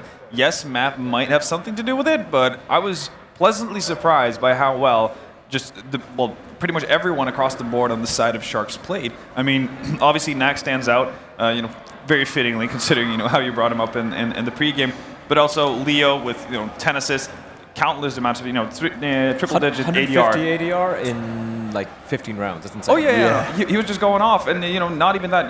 Behind that they follow up with an Exit had a great game, and for JNT and RCF, they didn't really get to play and see that many people because the rest of the guys were taking care of business.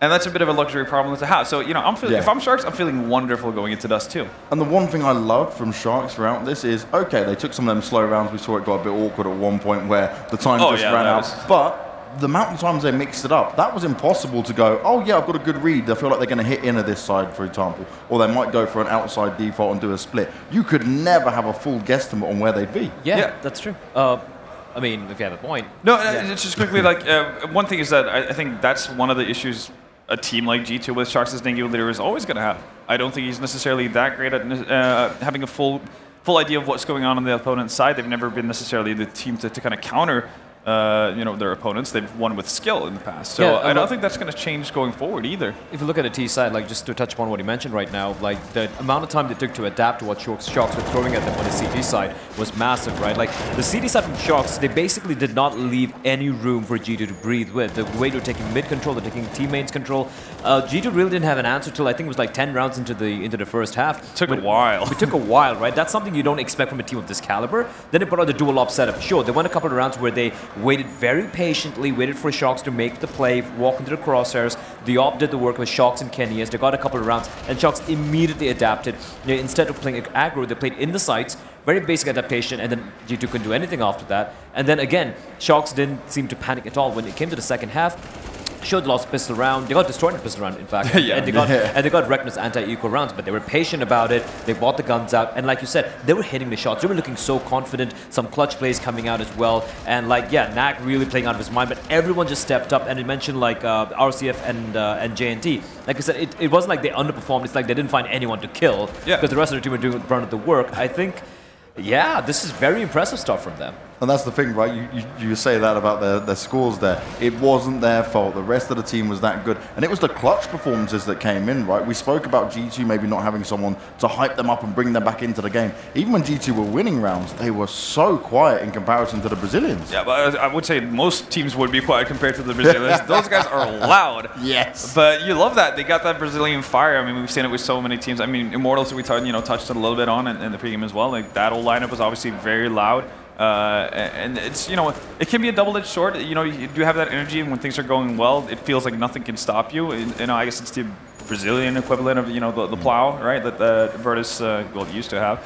But, that it's weird, right? But it can also backfire in the sense that if you don't do too well, you get down on yourself because you live off of your emotions, and you wear, you have that chip on your shoulder and everything. But so far, nothing for Sharks to really fear. And I mean, you mentioned that as well from Pro League, the fact that even if they did get smashed by, MIB or who have you, right? Yeah. In the match right before, they know that, well, that happened, can't do anything about it. Let's go in with the same mentality and same confidence into our next matchup. And eventually it'll pay off. I think that's super healthy. And that's the thing now. I think this is where it needs to be G2 using their experience for used to being in this situation, right? Many times we've seen G2 can come back from things. This is how they're going to be able to do it. If they don't get off to a good start on Dust 2, I am extremely worried for them. That's the problem, though. You talk about experience. I didn't see their experience in train. I'll be very honest about it. Like, you as a team, when you're faced off against the way they were shutting them down, there are multiple... Yes, train is a CD-sided map. Let's not get it wrong. And if you're facing off against a confident, aggro CD-sided team, it's hard to really get anything going for you.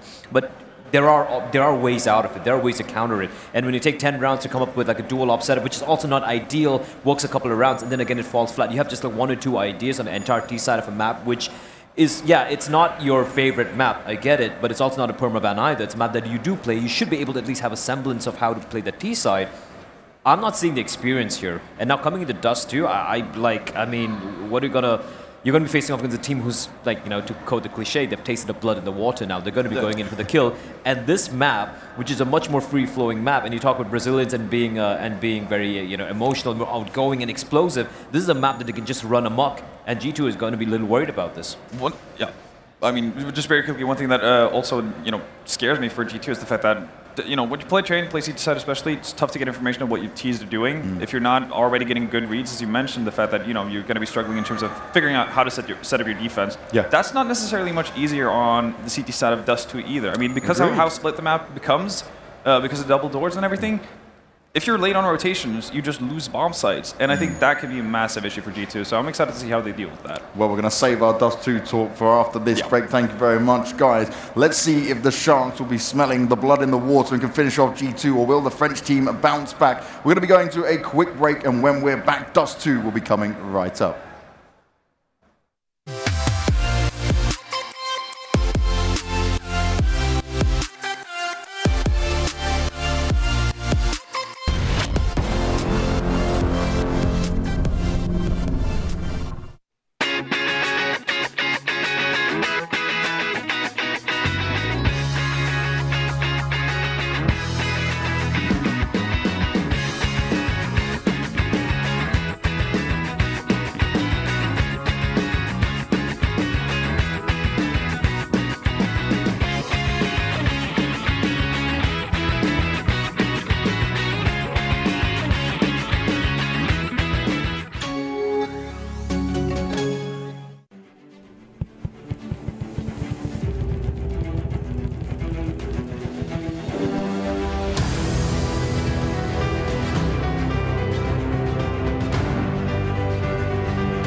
untrained eye, you look like everyone else.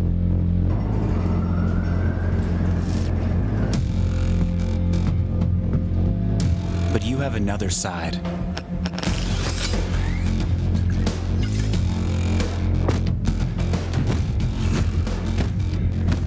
Embrace it with a machine that's worthy of you.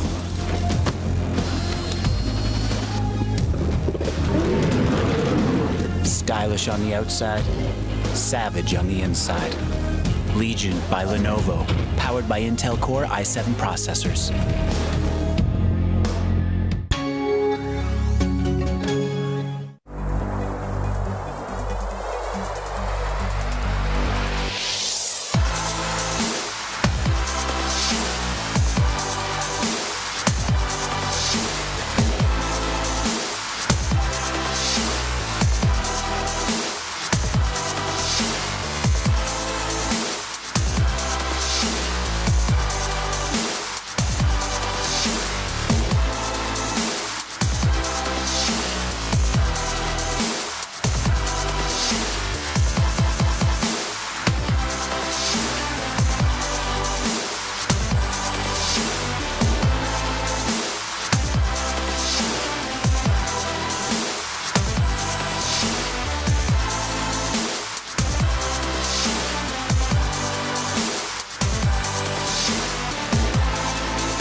For the many, for the few, for the old ones, and for the new. For the brothers, for the nerds, for the lonely, and the lovebirds. For the scary, and the annoyed. For the comedian, and the paranoid. For the heroes, and the supermoms. For the big monsters, and the little ones.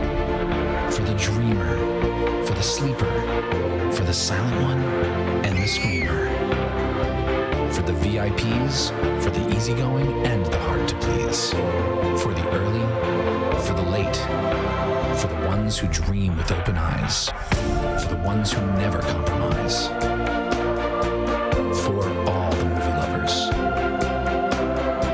Vox Cinemas.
And we're back and ready as we go into Dust 2 between G2 eSports and Sharks, with Sharks managing to take them down on train in a very convincing fashion. And as always, to discuss this with me is Vendetta and Blair. And as we move into Dust 2, right, we were very much talking about the fact that, okay, G2, definitely the more experienced side in terms of these events and being able to deal with these struggles, losing a map out here. But now it's crunch time for them. And, okay, Dust 2 is a good map for G2. It's not an ideal map for Sharks. But I just think Sharks, they've got the confidence behind them right now, and this is what scares me. Yeah, I mean, they probably feel like they're in the favorite spot, which is kind of weird considering, yeah, they're going up against G2. As you mentioned, everything should be in the favor of the French in so many ways. But that's kind of funny, you know, how momentum works and how basically defeated you can be, you know, and how you very easily, as we mentioned, could become your own worst enemy. And I think that might be on the cusp for G2 as well. We've seen them having struggles early in this tournament as well. I mean, considering the fact that all the way back in the group stage, they start off the tournament losing to forZe. They go up against shot callers, nearly lose cash. That ends up 16-14 in a game that shot callers had multiple opportunities to actually, you know, close out the game and bring that into a third. You know, there's so many issues for them that continues to ramp up that I still feel like this should be the Brazilians' games. Even if they were to lose Dust 2, I still think like it's going to take so much for G2 to have a convincing victory here. That yeah, I agree. It's kind of like two sides of kind of the same coin, which is G2. Like you mentioned, shot callers, they should have won that very convincingly. Shot callers they weren't even an org, they weren't picked up by an org, they didn't have a name, they're called Blood. Blood. BL, 5 U's and D, and they're basically a pug team from the Emirates. I think they got Egyptian, like a bunch of Emirates. They even have a Serbian guy, Kikatris, who played in one of the Asian minors a while back. Sure, who lives in Dubai. I spoke to him, like, hey, so what's your map pool? Because I see like 2 games played in HLTV. He's like, we don't have a map pool. Okay. Yeah, so we don't have a map pool, we don't know what we're going to ban or play. We're just going to go there, have fun, and you almost lost that team. I'm sorry. You almost lost that team. However, on the flip side, you have them playing against Avangard, where they lost. I think it was in cash. They got destroyed 16-4, but they managed to grind it back. They won the second map in pretty close fashion, but still they won the second map, and then to close out in Dust 2.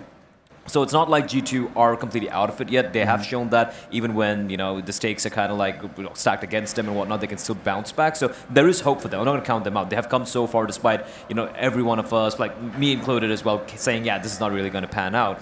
And at the day, it's their map pick right now. It is Dust 2, the map which we have said, yeah, it's a map which really allows some of the underdog teams to rise up. But if G2 just do their work right, if the right people click off early on, if they get, you know, get off to a very good start. We saw, I think it was Jax who had a horrendous start. I think it was like a 0-0-10 or something. I think it ended the first half with 2 frags and about 20 ADR. Yeah, like, not ideal. That's kind of rough, and that could have affected the team, the morale, him as well, because he is a new player. He wants to prove himself as well, right? So if they get off to a very good start on Dust 2, and I think it could still happen, I still think it's kind of 50-50, at least on this map. Okay, so you think a 50-50 for this map. One thing I want to see, especially from the G2 side a little bit more, if things do start to look bad, start to make use of these timeouts a bit more, right? Get yourself built up. I want to see the coaches behind them giving them some input, giving them some boost of morale. Yeah, I mean, as you said, like if not just tactical input, actually just, giving them a bit of a vitamin boost in terms of just actually being able to focus up, forget what happened in the previous round where you should have won a clutch, or, you know, not even a clutch, but you know, fumbled a 4v2, what have you, right? Just to keep them, you know, at spirits. I think that's actually a very important thing for the Frenchies especially. Well, we're going straight into the game. It's going to be back with our commentators, Snods and Dinko. So, boys, give us this pistol round. Yeah, well, we're right into it, James. Thank you very much. We're into the pistol. It's KennyS opening things up for G2. Exit will be able to find one back, and it's into a 4 versus 3. Under a minute left, and the play will begin to slow down, but Sharks want to come in for this retake. 2 versus 4 then. As it's Knack versus Knack and Exit versus the remaining players from G2, both coming in towards A long here. As it's Lucky on the default side. Should be able to get them up close. The flashbang is perfect. And so are the headshots from Jax. All down to Knack now in a 1 versus 3. Spots out the head of Jax, but once again, great shot there from him. And not sure how we got into an afterplant there on the A site, but nevertheless, G2 take the first round, and coming into Dust 2, we said it many, many times, it was KennyS that was really delivering on Hellraiser versus Hellraisers and Avangard. So, round number 2, gonna be the Folika coming up from Sharks, as they are versus the 4 SMGs of G2. 2 MAC-10s, UMP from Lucky, and an MP5 from KennyS. CC's going for quite a bit of aggression here, but Jax could find himself with quite a few kills as he taps away. Knack is finished off. Exit able to find one back with the kill on the pistol. And anything Sharks get here is a bonus, obviously. Pick themselves up the AK, and that's something they can work with. But Sharks finding a kill with the Mac-10. Extra cash out of the bank, and a step in the right direction, but Exit actually has the AK towards Spawn, and Lucky might just be a little unlucky if he picks towards this AK. It's going to go 2-0 for G2. Exit trying to save on to the AK here. They know exactly where he is. He is playing the headshot angle there towards T-Spawn. Sharks as well able to farm up the cash with the SMG, with the Mac-10. Smoking should allow for him to survive. Still playing the headshot angle, so the fact he has no Kevlar makes no difference. And somehow Leah managed to get a knife kill inside the smoke. This is the longest 40 seconds Sharks have ever played in their life. As still they're here battling away, and Leo gets one actually, another kill and a third for him in the Exit. Lucky fails with the UMP to get the Exit kill onto Exit, and I'm just lost for words. Yeah, that was just chaotic, right? So much damage done from Sharks, and they're actually very happy with that. If anything, their buy looks very solid. They've got an AWP, they've got an AK, an AUG in play, an M4, an MP5. And over on G2, they've only got UMPs, Mac-10, and one single AK.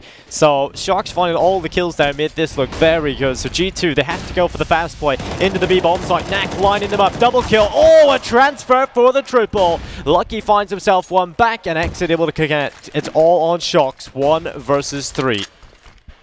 5 HP, Mac-10 in hand. As the bomb does go down, some additional cash has been secured. Molotov in towards the default position as well from Exit. No utility here as well, so one kill would be the best scenario here for Sharks. Get the additional $600. The Sharks are making a lot out of this, as we are seeing a highlight reel. That's why I imagine Sharks died in the clutch. Yeah, I assume so. Yeah, Sharks ended up dying. Exit picked himself up the double kill. 2-1 as we head into the next round then. Round number 4. AWP for RCF and for J&T. Once again, the Brazilian side going for the double AWP setup. This time only one AWP to back it up in terms of positions as well. Exit going to be playing long with the AWP. Body flashed out towards that position as the smoke of the corner will force back Exit and Co on towards the A site. 4 players here from G2 as they can go for the flashbang over, double smoke of the cross and try and charge in towards the A site. Or they can leave Kenny S with the AWP in pit. That can work as well. Yeah, I mean, currently G2 leaving their positions, going back towards spawn, flashbang in. Lucky gets caught up by the aggression of Leo, who's able to find Lucky. So opening kill coming in for Sharks. They'd love to keep this as well. And look at the position Knack has. He could get in behind, pinch of this attack stick, try and go into B. Could indeed. Body with the AK isn't able to see them go in towards the lower tunnels. RCF with the headshot angle as well in towards the back of B. Leaves just Body. And now just Kenny S. 1 versus 5. Picks up the first kill, 55 seconds remaining. So he has got the time. We nearly saw an incredible clutch from Body in that 1 versus 4 in the last round on Train as he does retrieve the bomb. Fortunately though, J&T is waiting from here. He's going to be walking into his demise. 2-2 as we go all squared up into the 5th round.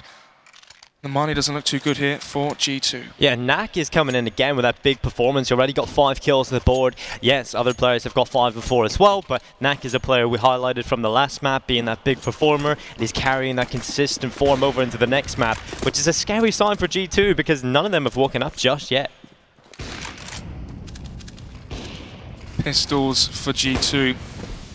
Gone for the quasi-buy here, just upgraded pistols, light utility as well, but they have 4 players with Kevlar.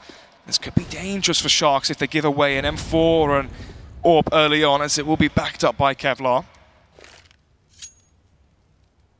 3 players in towards the B tunnels and 2 in towards middle from G2. It seems like they're poised for a B split here. Knack on the site has the backup as well of RCF. Can they hold it? Body running through. Knack looks towards the door, but the damage is coming in elsewhere. I was hoping RCF would cover him off, but it's not to be. RCF stays alive, but the pistol shot comes in.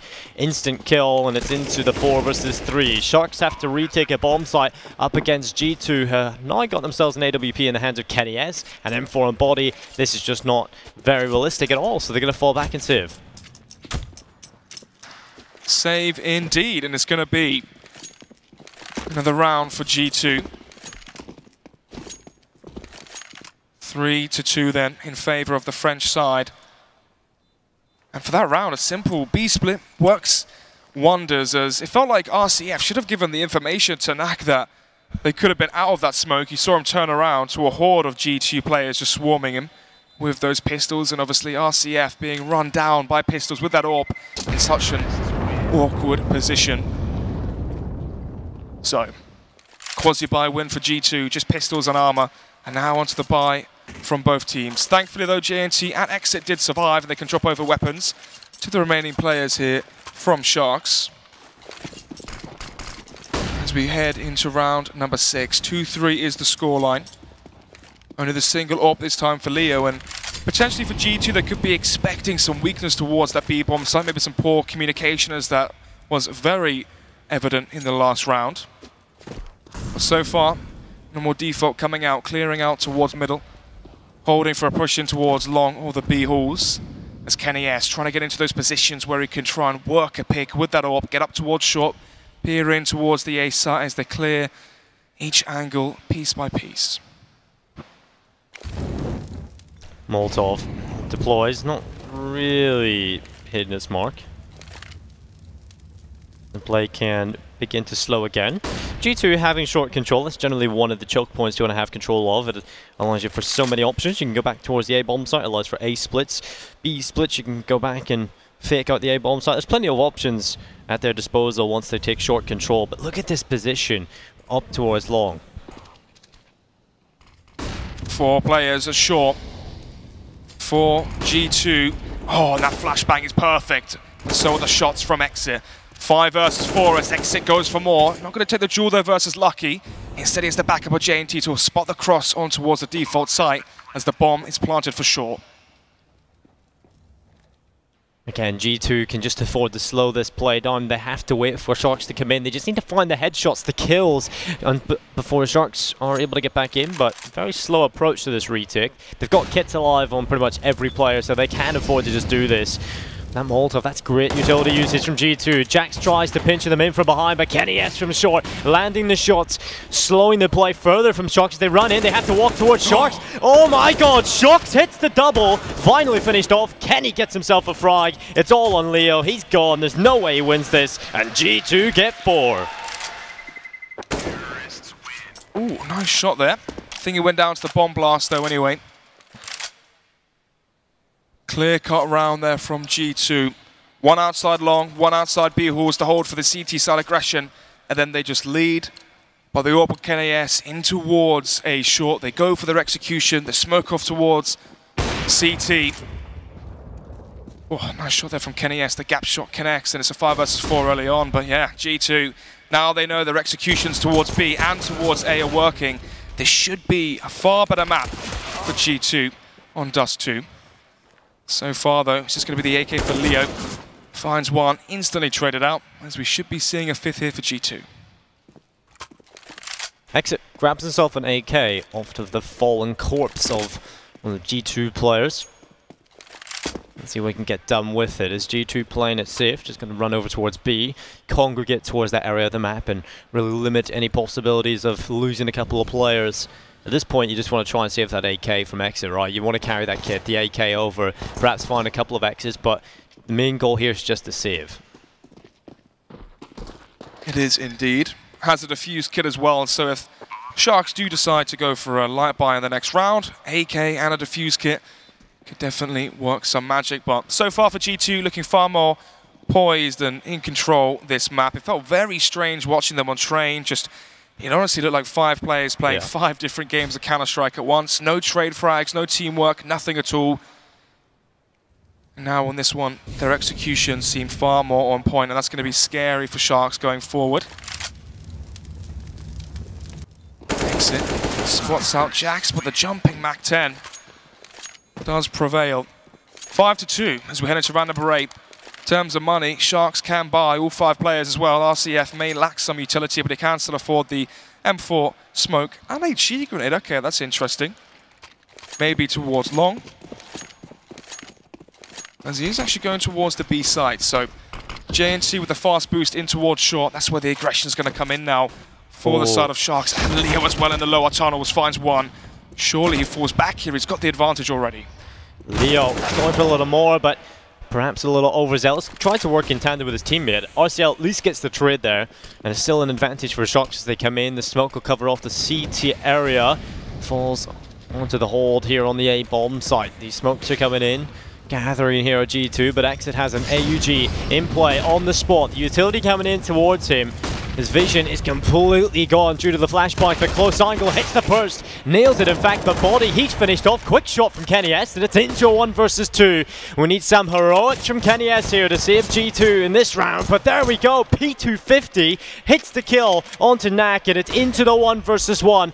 Opper against Opper. Kenny S, on paper, you'd favor him in this situation. That smoke will cover off short. He looks back towards CT, but the timing is perfect for JNT. He's allowed to stay alive, and Kenny S gets the bomb plant. It really is building here between these two players, and Kenny S moving up towards short. He has no information, but has to use his game sense, his elite level game sense. No defuse kit for JNT, so he's going to have to find the kill onto Kenny S, and with the AWP, that may be very, very awkward. Slowly clearing out the angles, slowly walking up, scoped in. But Kenny S playing towards Gandalf here. As soon as the bomb is tapped, the peak should come through, and just like that, Kenny S clutches it. How on earth is he able to win that? P250 out, gets the first kill up close. The guy at the M4 maybe didn't know exactly where he was, playing behind the smoke. And in that clutch as well, JNT missing 2 shots with the AWP. Maybe the pressure is building here for Sharks as we're seeing some sloppy plays from them, but into this round there is going to be the eco. 5 players towards long. Brilliant flashbang there from G2. Allows for Sharks to get the first kill. And Lucky just doubles up here. Should be seeing a 7-2 lead very early on from G2, and just like that, a matter of seconds, the round is over. Sharks have another chance. G2 really looking like they have a different face on them currently coming into this one. They look a lot more ready. They look like the G2 we know, hitting the frags, hitting the shots, clutches coming in favor of them. You know, this is a very different G2 than we've seen on train, and this is scary for Sharks. They had an easy time of it on train, but this time it's going to be much more difficult. We are into a Sharks pause. And for them, they can go for the buy. They can afford a double AWP setup as well if they want to, but I wouldn't really advise it. So far from G2, all we've seen is execution after execution. Either they flash out towards a long, they get in towards long, they double smoke the corner, they go onto the site that way, they group up short, they execute towards the A site from there, and they play the after plant very well. Or, as we saw from the first buy round they won, they simply just burst in towards that B bomb site with flashbangs and a few smokes. So instead, it will be the single AWP setup from JNT, and apart from that, 3 AUGs. As fast play in towards the B site. Knack surely has to hear the footsteps, otherwise he's going to get shot from the side. What's going on towards B?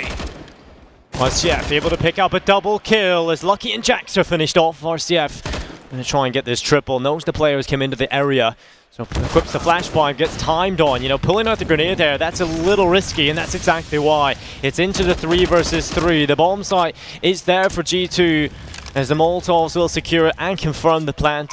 They've got to make this retake work, Sharks, as they come in from the B tunnels, B ramp area, and the window.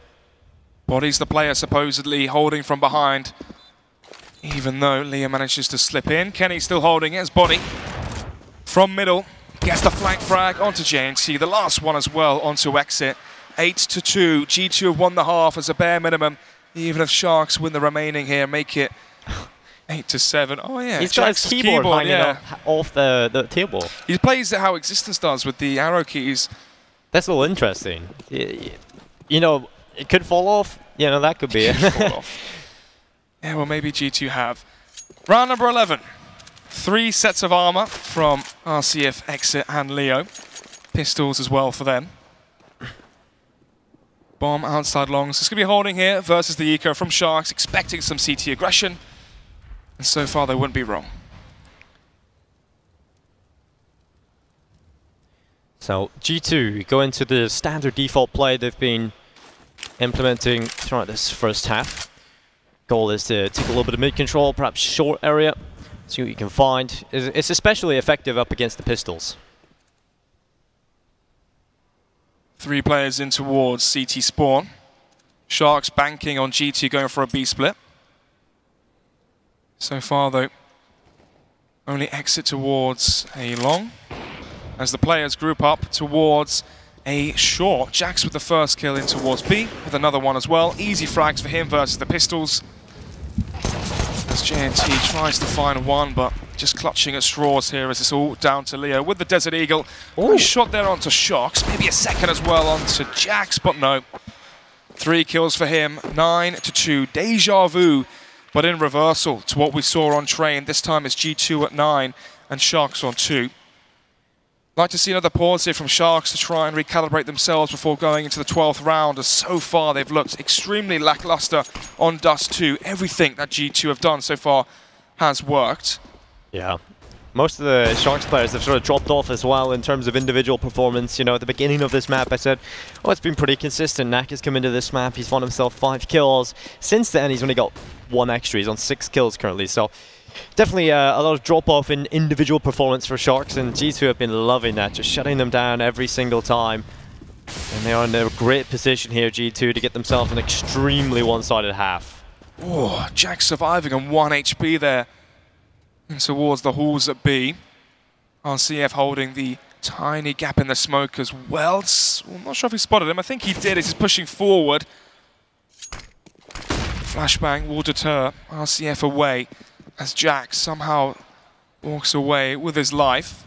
RCF getting aggressive. Jax is playing a headshot angle, so we'll have the advantage if RCF comes all the way around. Does he go for the reface? He will. And RCF gets the frag. 5 versus 4, but the timing is so unfortunate for Leo as Lucky walks out. Turns us into a 4 versus 4. Oh, JNT, you know, with that shot, that could have been huge. It would have given them the advantage, but the rifle peaks. It's body to hit it, and a missed shot from JNT. That falls apart for Sharks. It's another peak. This time, Knack, he gets dispensed with.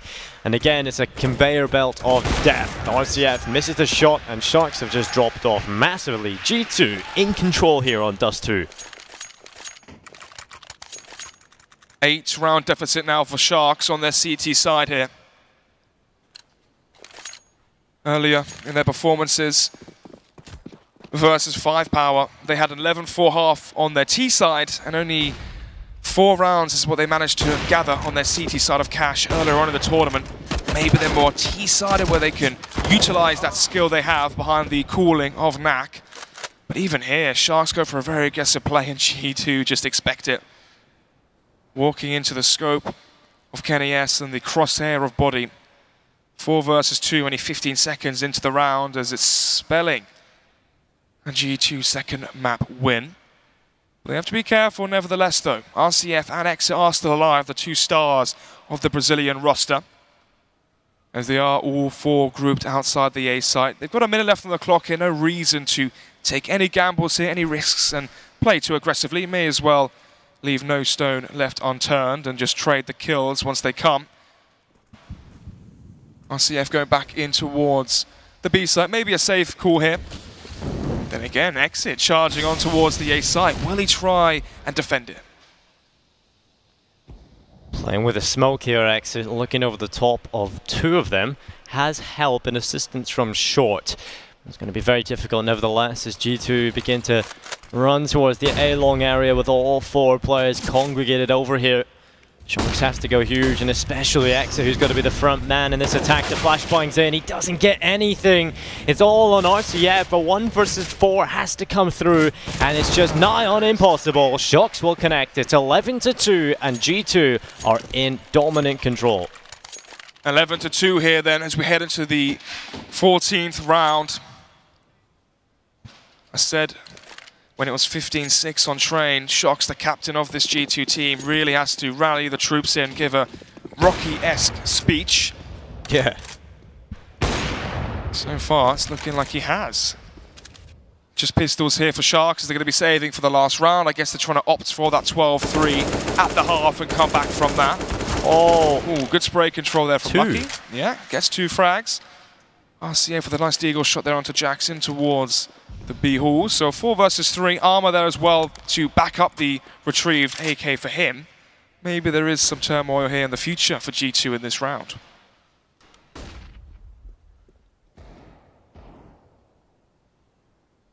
RCF slipping into the lower tunnels. Plenty of players coming up towards the short area. Knack needs to go huge. And again, instant headshot from G2. They're definitely warming up in this map so far. The headshots just keep coming in. The entries are there. Sharks have been unable to shut them down individually. And RCF and Exit again, you just got to think about saving those into the next here. May as well save the AK and buy up some more additional utility. Does get 1, so can try and save the AK. RCF as well, trying his best to salvage. Keep his hands on the AK. Kenny S does get baited by the shot and the peek from RCF, so that's an AWP to save as well into the next round for JNT potentially. But even then, G2 are going to be very happy with how this game has gone so far. It's going to go 12-2, 10-round advantage for the French side going into the latter half of Dust 2. And the last map is Nuke. A little bit of Wolf Nation. Oh, it cuts out the good bit. Yeah, it does.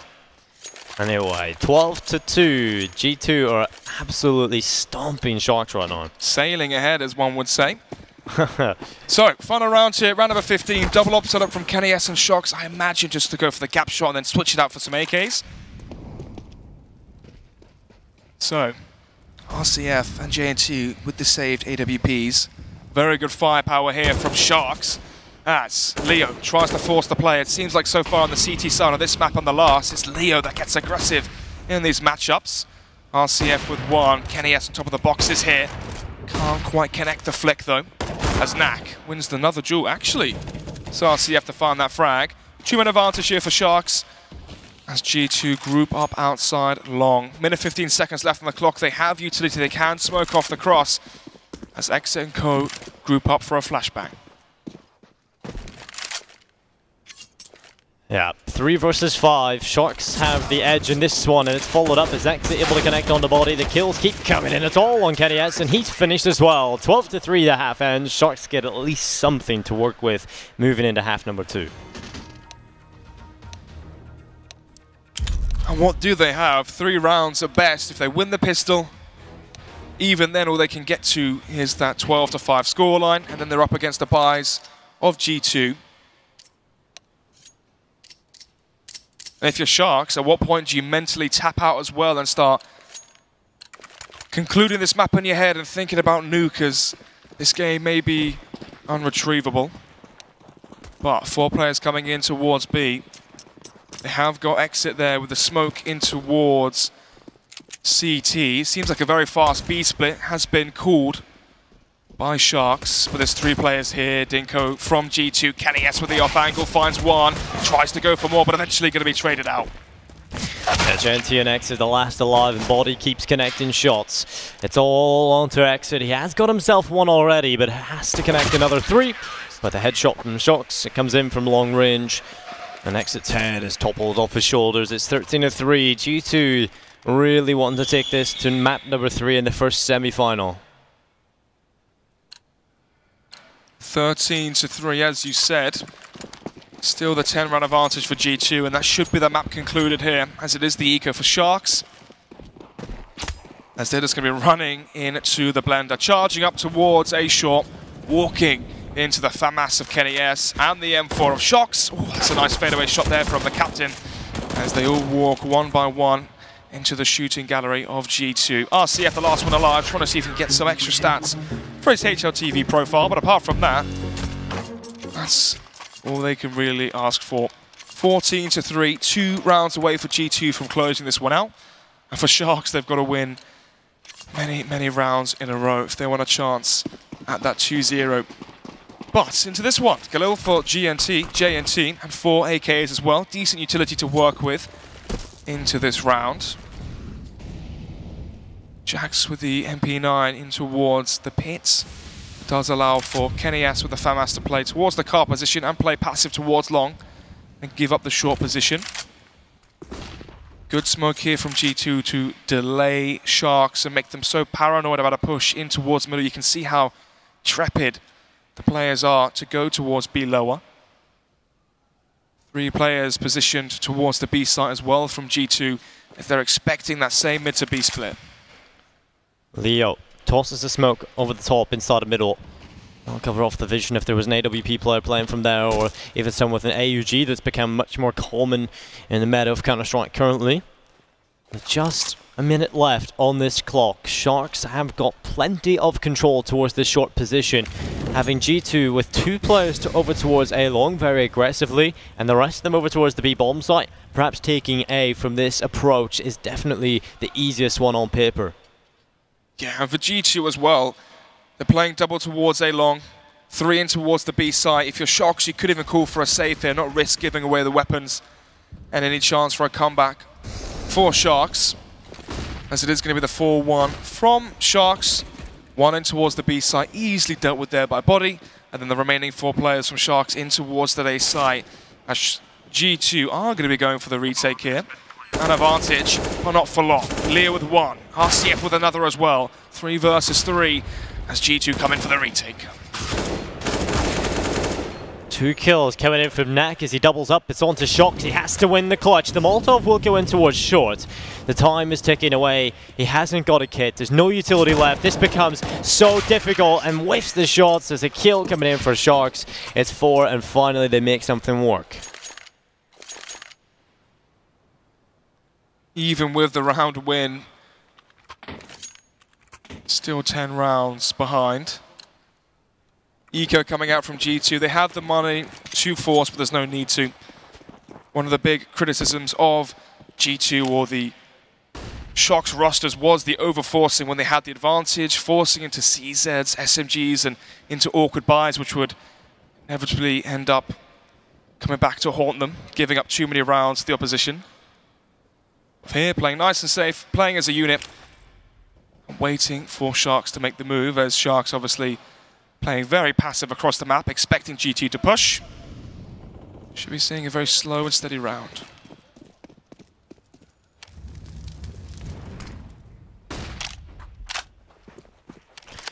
We talked about G2's proficiency on the pistols. Well, this would be a great time to show it. It would give the map point to bring us to a third, or closer to a third. It's not over until it's over.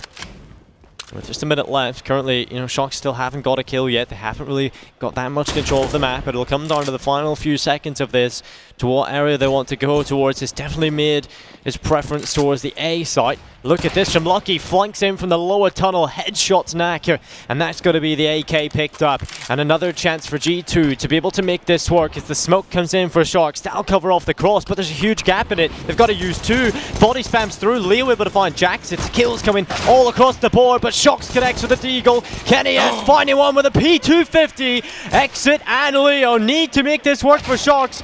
Finally, a headshot comes in. Shox and Lucky left to win this for G2. It's an AK and a deagle. The time is getting low. Lucky has the angle towards short with spray. Still finds the kill. Leo falls and Lucky makes it work as G2 take map point.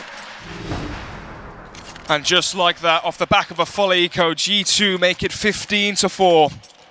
Up close with those pistols, playing on the default A site.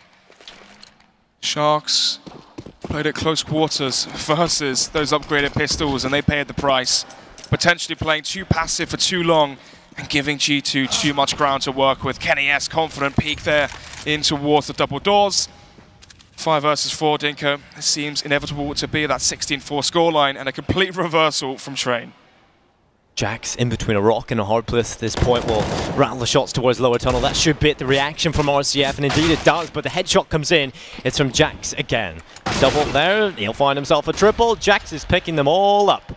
There's JNT left versus 5. It's a headshot from Jax, and they take the map. We're going to a third nods. G2 are here to play on map number 2, 16-4. Yeah, polar opposite performance there from G2 to what we saw on that first map, Train.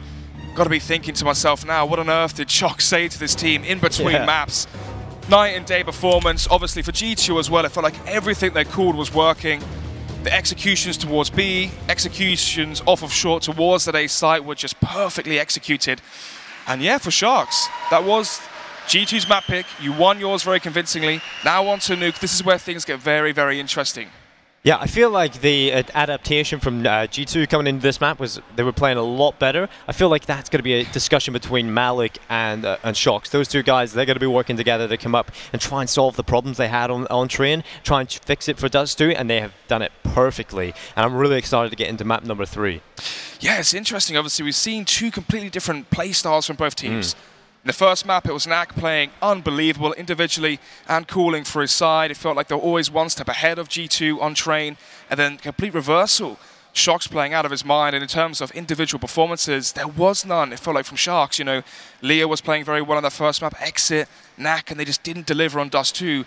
Now when it comes to Nuke, a map which is very default heavy, execution heavy, off of how good your default is, I've got to say G2 look very, very scary. Yeah, G2 have brought another level to this best of 3 in the semi-finals, and things are heating up. I'm looking forward to getting to map number 3, but before we can go there, we have to see what the analysts say about that last one. Thank you very much, Dinko and Snods. G2 looking very impressive on Dust2 when it comes to it, but I would certainly say that the Sharks would have expected a few more rounds than that, right? So we spoke about it, starting on the T side, worked in favor certainly there for G2. Kenny Esto. What year are we in? I mean, might be back in 2015. Yeah. I mean, we did, saw Kenny S with some vintage clutches and whatnot throughout the game. But yeah, this is very much, I guess, back to normality in a sense. This is more what we would have expected out of G2. We talked about the individual prowess or the individual advantage that they should have, you know, in this matchup. And I think that was very clearly on display going into Dust2. You know, and again, it's great to see that their strategies, the tactics that they actually pull out are. Well, there's no doubt that they're more cohesive on a map like Dust2 than what they were on train. And obviously that comes back with the fact that this is a map that they actually practice a lot. They actually play a lot. I think train is goes by the wayside, at least for the time being, with them being a fairly fresh squad. So I guess it's somewhat to be expected. And on the side of Sharks, as much as we saw a great individual display from all 5 early on, a little bit lackluster in this sense. I think RCF had the opportunity to kind of showcase more of himself than what he did on training. He did okay for himself, but we have yet to really see JNT, the Opera on the side of Sharks, really do much of anything in this series. And that could be an issue going into train. Yeah, absolutely. And also, if you look at, well, let's be honest, right? Coming into this matchup, we were talking about the entire momentum thing. But Dust2 is a map which is usually the second ban for the Sharks. Brazilians, for Sharks, apart from Overpass, which is the perma ban, right? So, yeah, coming to this game, it really looked like, yeah, sure, in the beginning of the game, when they got a couple of rounds here and they were like, all right, maybe we might have a fight in our hands here, but credit to G2, they were winning the duels, like you said, the individual prowess coming to shine. Shox was hitting all his shots, Body and Kenya stepping up as well. Again, Body having a very different game than what he did on train. Much better game. Had kind of an anomaly, and that's sad to say. But hey, if you're going to come alive, this is the perfect time to come alive in. Jax and Lucky, I'm not going to really, you know, it's kind of the story with RCF and JNT in the previous map. They didn't really have an opportunity to do much, but we saw Jax closing it out in that round where they just had pistols, and I think that kind of told the story of that map. You know, they were just out-aiming, out-dueling, out-positioning Sharks in every aspect possible. Yeah, and it is good to see, though, because it would have been, obviously, you know, a terrible way for G2 to kind of go out, obviously getting stomped on train and then coming very flat on Dust2. Luckily, we don't get to see that. And that leaves us with a very exciting map 3. I mean, Nuke, again, we know that G2 hasn't necessarily been afraid to play it in the past, but, I mean, obviously, for how much, you know, Sharks have been able to play it, they haven't necessarily played it versus the same kind of caliber teams that G2 do. Exactly. So you can't go off of win percentage on the map or anything like that. I think you just have to favor the Frenchies when you get down to it, because yes, on an individual level, they should be better off, and you know they have better matching on a map like Nuke. So I'm really excited to see what the Brazilians can potentially bring into that. And that's the thing, right? We come into it, it is literally a 50-50 on how the teams are going to perform, because you look at the results of Sharks in the past on Nuke, and it's very much a lot of their own region that they've played against. Now they're going up against a big team like G2. We spoke about G2's experience. That's what shined through here when on Dust2. Yeah, and but I think one thing, and this is something you've alluded to with their mentality, and again, how the leadership and veteranship C of NAC is going to come into play, the fact that they could get smashed in one map. Yeah. But that doesn't really affect them as much as you would see other teams who are fairly emotional or fairly loud when they're on stage. They're going to be able to reset. They're going to be like, well, you know, that was their map pick. That's not, you know, as you said, it's not necessarily our wheelhouse. It's our second ban if we get the opportunity to do so. So, you know, let's just take that for what it is and focus on Nuke. Yeah, well, let's focus on Nuke indeed. We're going to be going to a quick break once again. But when we come back, it is going to be Nuke. It is going to be the decider. Who is going to make it to the grand final? Will it be the Sharks or will G2 eSports reign supreme? We'll be back very shortly.